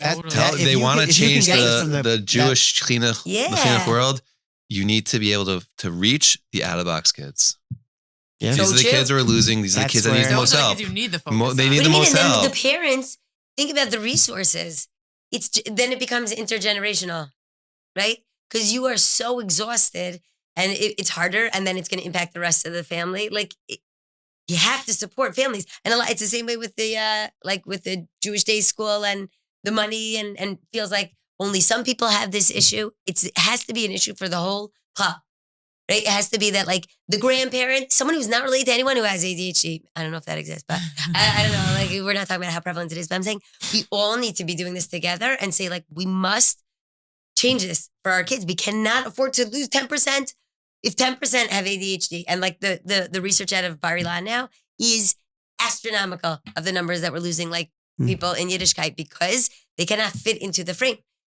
The basics of what we're asking, to sit and be able to sit in school, to sit in davening, to sit. We're not saying that they can't do everything, but like Hispodadus is awesome, right? Like I'm just saying, like you have people who could do Hispodadus. That's like amazing. You have a guy who's sitting in class and could take some of the kids out to go daven with Hispodadus and teach them. Like they don't know what it's like to sit with Hashem in front of you. Like right, we have that concept, they can't do it, right? Yeah, no, we have with our son. Like we ask him, like, did you like open your sitter today and like say Moda Ani? Like that's our expectation, and we are so proud of him if he does that. Like I am not asking you to daven, or what is it, like the first 2 brachos of Shemona Esrei. Like I don't care if your whole class can do the whole entire Shemona Esrei. I'm asking it for you to just do what you can. You know, why do we need to focus on him getting everything down? Like focus a little bit on here. What is his strengths? You know what? He likes Mishnah, so let's drop Chumash. You know, he could space out for now, you know, and build him up and build him a Mishnah, you know, like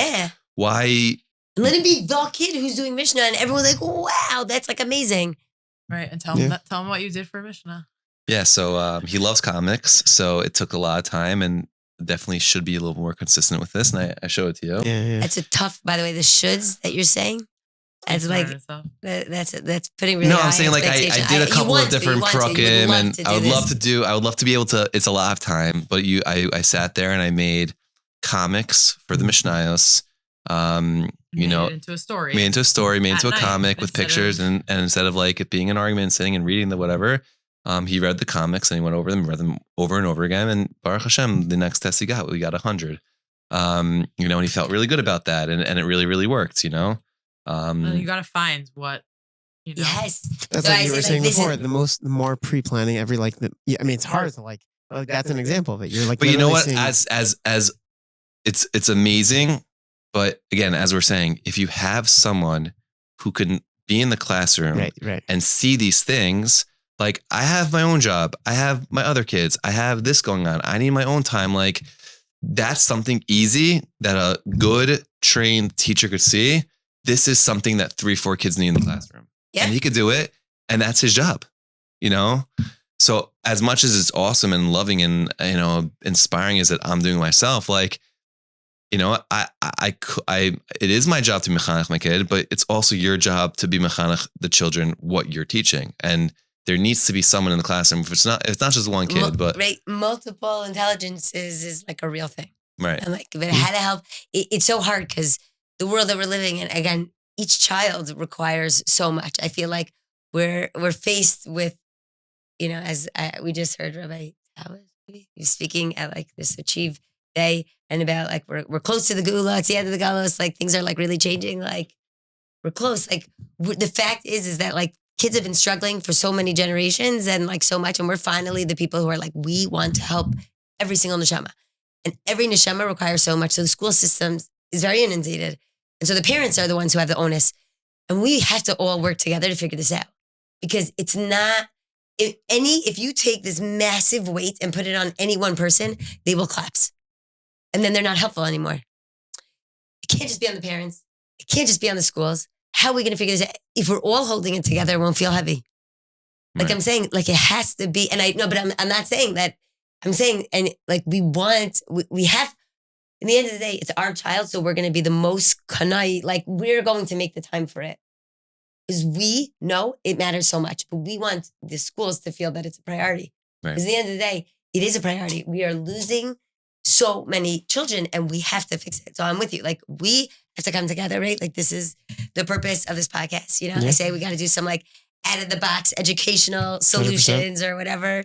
You know, like have your WhatsApp. We have the kosher-adhd.com. So one funny thing is like we couldn't figure out what the password was after we made kosher-adhd.com. Oh my So gosh. we have kosher-adhd just to remind us that like That is classic ADHD, I you mean, know? come on, Couldn't it's get not more.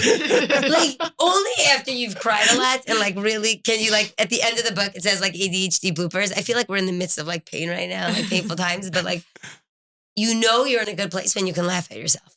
And when you could even laugh at your child. Right. I'm just saying not laugh at them, but laugh with them at the absurdity of how like consistent this is. Like, oh my God, kosher-adhd.com. That is amazing. But we have a website. You know what I'm saying? Like, woo. Like I'm saying, we got a website up, but kosher-adhd. It's hilarious. It's hilarious. It's amazing. Maybe to transition Yeah. us, well, keep us on another area that like isn't something that necessarily also you can't really plan because you're not necessarily there, is like social interactions of a child with ADHD.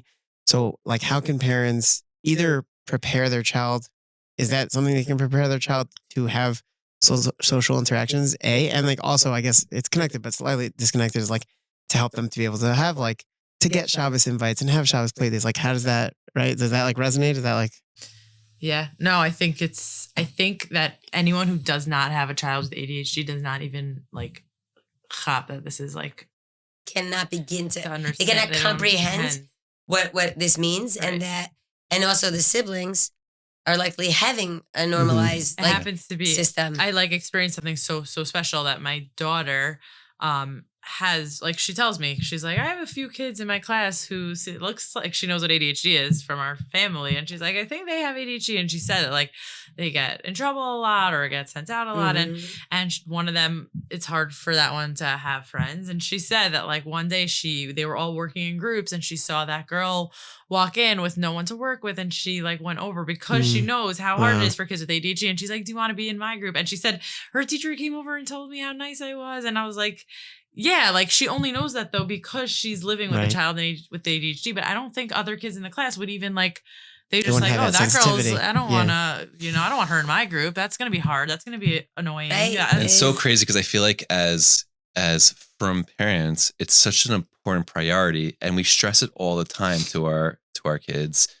to be inclusive, to make sure you're not hurting. And it's all the 100%. books that every kid reads from the ages of 2 to 6. Exactly. Straight up. And yet, like when it comes to like a kid in a classroom who's a little bit different, might be more impulsive, who doesn't get the social cues, to understand like that kid's probably not getting as much play dates as other kids, and to make that effort as a parent, like whatever it is to realize, oh, like you haven't had this person over in a while, like why can't we reach out for more, Like your message to parents is like realize this. Yeah. Like, Yes, recognize actively those kids in look the classroom and see if there's a child. And maybe I think a lot of the times it's the all or nothing that gets us in trouble. We always need to include them. And then that feels overwhelming and it's too much to ask of other children, even with siblings. Right.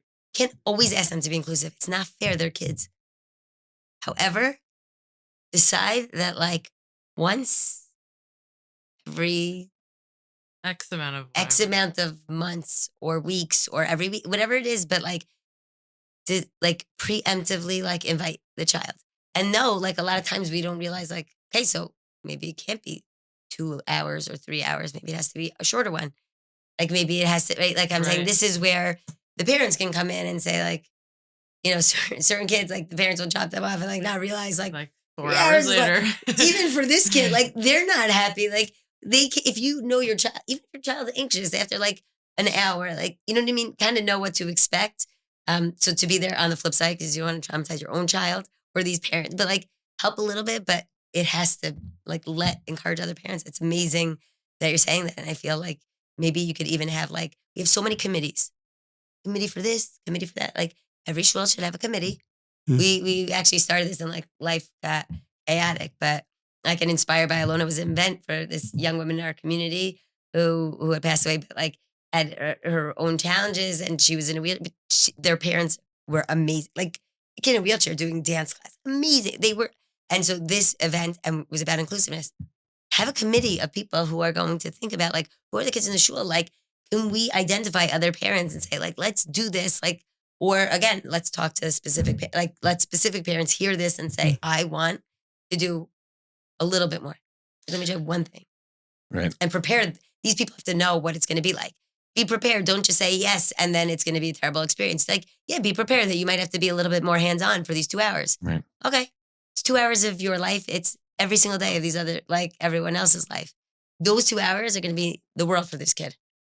I also think that something that we've experienced is that it's not always like your child's not getting an invite because they're not getting an invite. You know, like sometimes kids just don't get an invite. Sometimes neighbors play so much often, and like you see those neighbors all playing, and you're like, why isn't my kid in there? And sometimes it's just like because they're neighbors, and that's okay. Yes, people and personalize it and feel like we're being purposefully excluded. Exactly, but and that's it's something we've actually definitely we felt that, and then we realized like it's. I asked a different parent. I'm like, "What does your son do every Shabbos?" He's like, "Oh, you know, a lot of times he's home, and a lot of times he plays with that boy then down the block, but most of the times he's home." And I was like, "Oh, you know what? Like, it's not only us, and it's yeah, I think we like more. And Baruch Hashem, that actually like the past couple of months have been great. really positive. Be more proactive. Also, being more, I think one message, like something I say to you. I mean, not that it's only your job, but there is a women's chat. There's no men's chat for the kids in our class, but to like kind of be proactive and like us on a Sunday or Monday, like already starting to try to make the plans. Like, hey, does anyone want to have a play date, with my son early in the week? So, planning's hard, but talk about planning. Like that's an important plan, like get it done early in the week so that it's not a Friday afternoon when everyone else has plans. Also having them having them at us instead of, totally. Like I'm saying, these are all small and chats things. are so easy with it because like you could post it to everyone and anyone want my child? Anyone want to have us for Shabbos? Guys, no, we invite to us. I'm Us. But Rabbi Yaakov Brenman always says like you want to be the house that's cool. Like it takes a lot of effort and whatever it is. Like you got to buy a lot of stuff and I don't know. We have to find ways to make your house like a fun house, and it does require more. I wish I could say like the answer is. It's going to require less, but I think that if ever the more shared knowledge that we have and shared I do. I think that's why I think that everyone, even if they don't know anyone with ADHD or don't have any children with ADHD, I think they should read your book to just understand and gain a bigger knowledge of what these kids or people, what they're actually thinking and how they're perceiving the world and how they're acting in the world, and that's not negative and it's not trying to be bad and it's not all these kids are great, amazing, very talented kids that it's out of the box. It's not the typical like XYZ and we have to learn how to understand that as a community. Yeah, 100% true. It's one small random point. For some kids, for example, it's something that people don't realize enough, and it could be for other things, but like tactile defensiveness, what the heck does that mean? Like wearing certain clothing. So, okay, you live in Israel, Baruch Hashem, like you don't have to get all dressed up for Shabbos. For some kids, like the thought of wearing like a suit is painful. And like you will look at a kid who's not wearing a suit and say like, oh, this kid's not as from. And a kid might even say to himself, like, I'm not as from. I can't wear a suit. But like, that's not the case. Like, it could just be that this kid really doesn't like it. You know what I'm saying? So like, it seems so irrelevant, but like. No, totally. It happens with adults too. Totally with adults. Yeah. I'm thinking with the guy who's pacing in the back, at least he's in shul. Like, right. I'm so happy. So true. Like, can't we, but we have to like see it differently. Right. Like, okay, Levi Yitzchak, really? I think you have one kid who pushes the other kid, like, I need to be, but like runs and wants to be like the first in the bathroom and like totally ignores that like someone else was waiting. But like, it just is that they really want to get themselves ready for Shabbos. Wow, that's amazing. Right. They want to get themselves ready and like that's all they were focusing on. That's awesome. Right. You don't realize, but instead we're like, you're so selfish, you're so self-centered. Right. Like a huge part of that is also just not comparing yourself to other people. Like everyone doesn't mean one person's better than another. Everyone is doing their own thing the way they can. That's what with kids, like with expectations, compare themselves to themselves. Right. Not to other children. Right. That was also a very hard thing for us to do, especially when there are the group chats of the classroom chats and they're writing, or sending the pictures of the class, the people who were able to finish all the Kriya sheets and they get to go ice skating for the day. And my kid is sitting like, I didn't get to go ice skating because I could barely do like the regular homework, let alone the extra Kriya homework. Like, No, and it's like, it's so and then we feel bad, but so then isolating, and it's so yeah. it took like, I think this is the first year where actually I'm just happy with where he is and who he is. And I'm not comparing him to other Good for you. people That's in the incredible. class. Okay, so he's Wow. not. I'll share doing- one story about how you could still be a gadol. So Dr. Chesner was once working with parents of a child that he was working with. And they came in and he was like a Rav, and he was sitting with him and he was learning like 3 different Svarim open at the same time. And he's trying to tell him like about his kid. This guy, he's like, has like 3 open Svarim.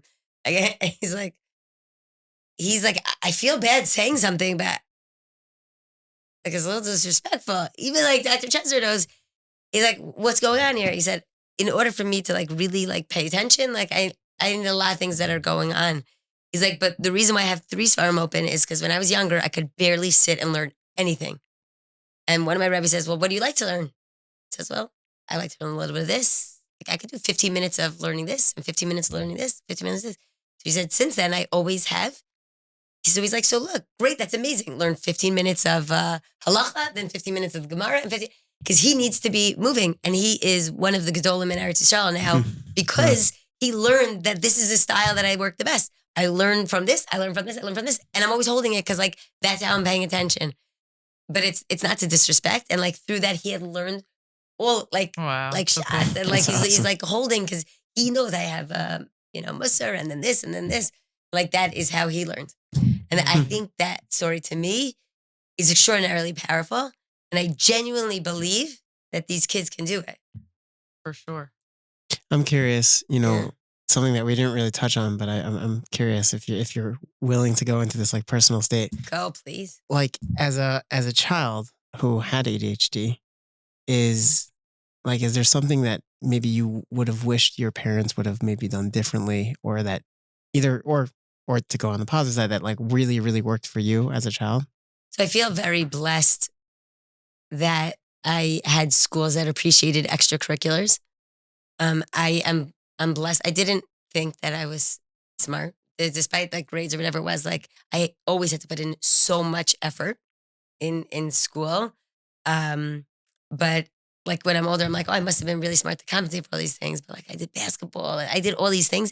And chesed during the day, if I would have gotten in trouble for like not being present in class, like one of my teachers once said, "Are you going to come to class?" And I'm like, "Oh, I'm not coming today." Like they're like, "At least you'll grace us." And if they would have ripped into me and I got in trouble every single day, it would have broken me. Right? But like I thank Hashem and like my parent, right, that I had these other qualities. But like if I was in a school that didn't have that, like I was a great basketball. Sometimes I do feel bad. I wish I would have, like when I was younger, I was a little bit impulsive and I'd make a comment that was like intense to a different kid, and it wasn't on purpose. And I'm deeply sad. I feel like my whole life is trying to bring people together. Rabbi Rahaftik, who used to be the camp director in Morsha, he said, I think I almost got kicked off of a trip going into 8th grade. Yeah. Or 9th grade. I feel so bad.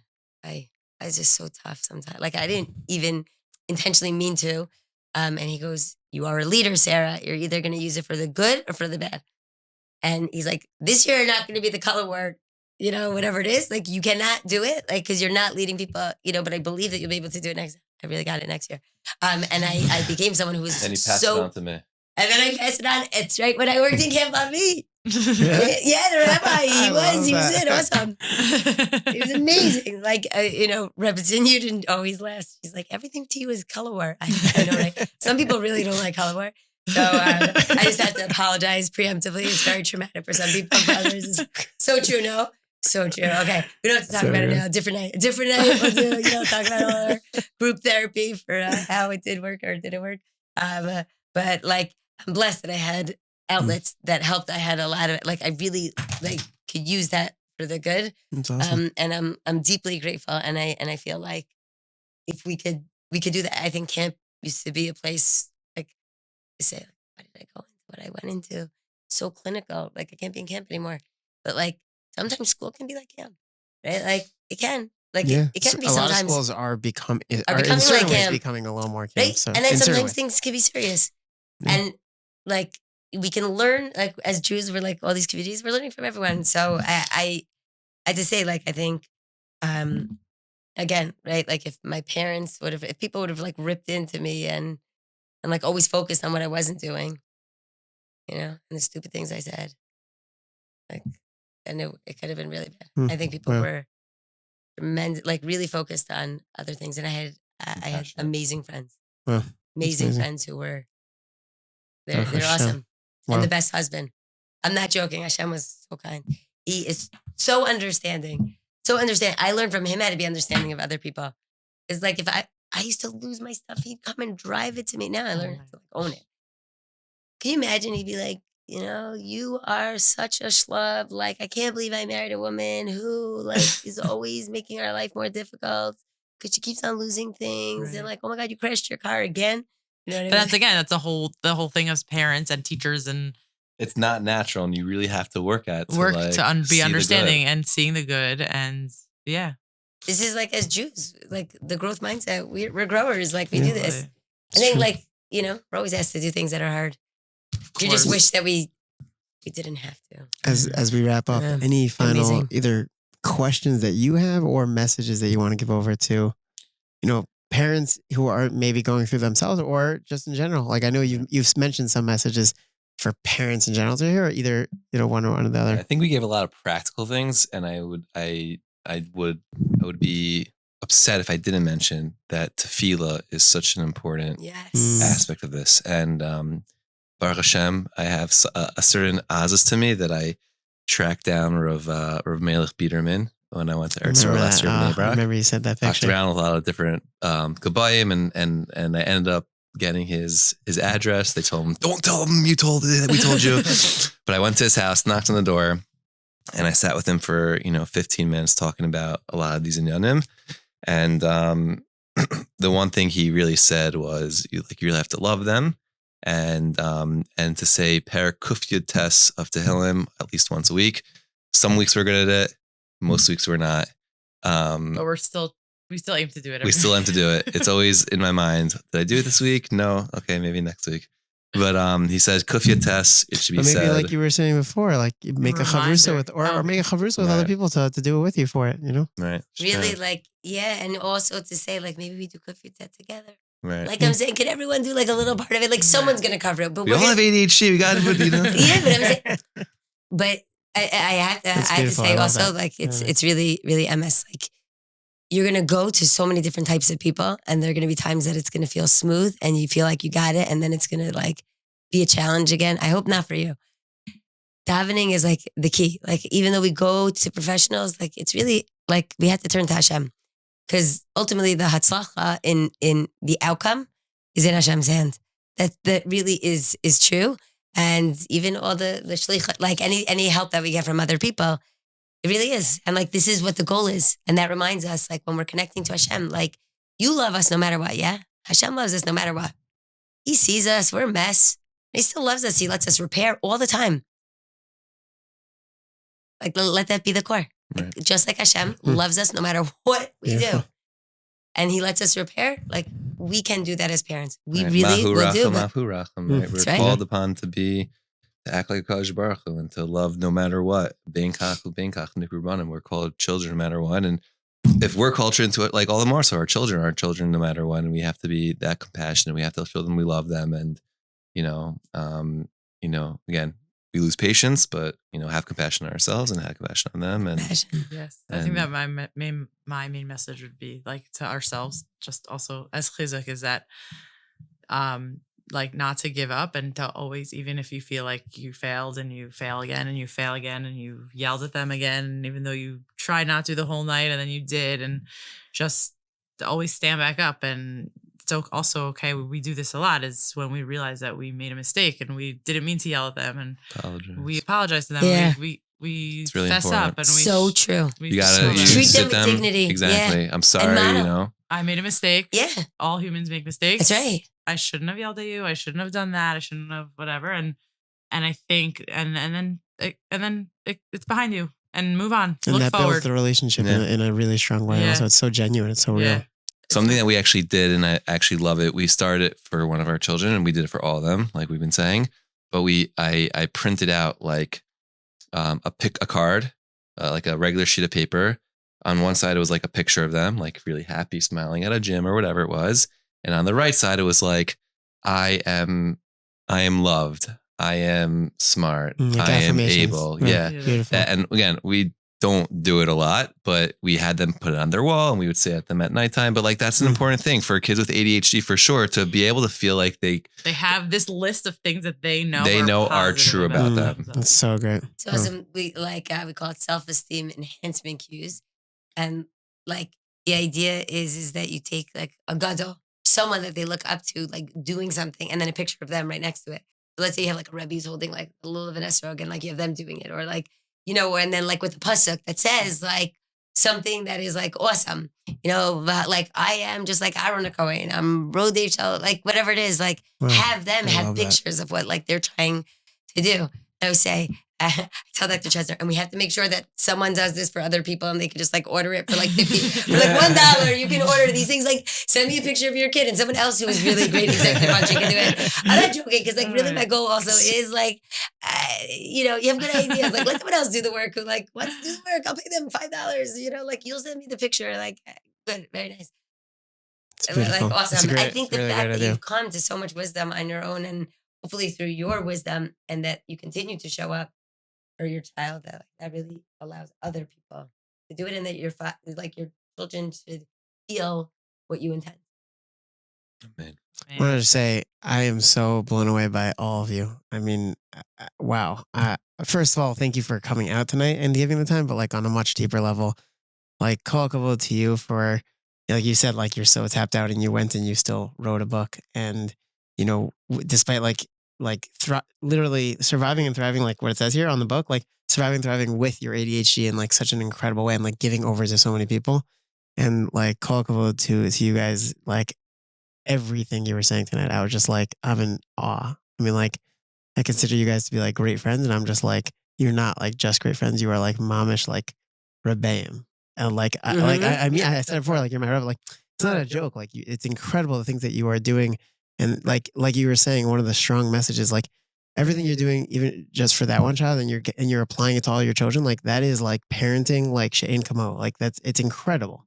And really kol hakavod, and a real thank you for sharing such realness and such real wisdom. It's really. Can I share one disclaimer? When I was writing the book, lest someone think that Sarah Markowitz has like these remarkable abilities, like, and then feel like, oh my gosh, what am I doing in my life? Like, I hate when people do that.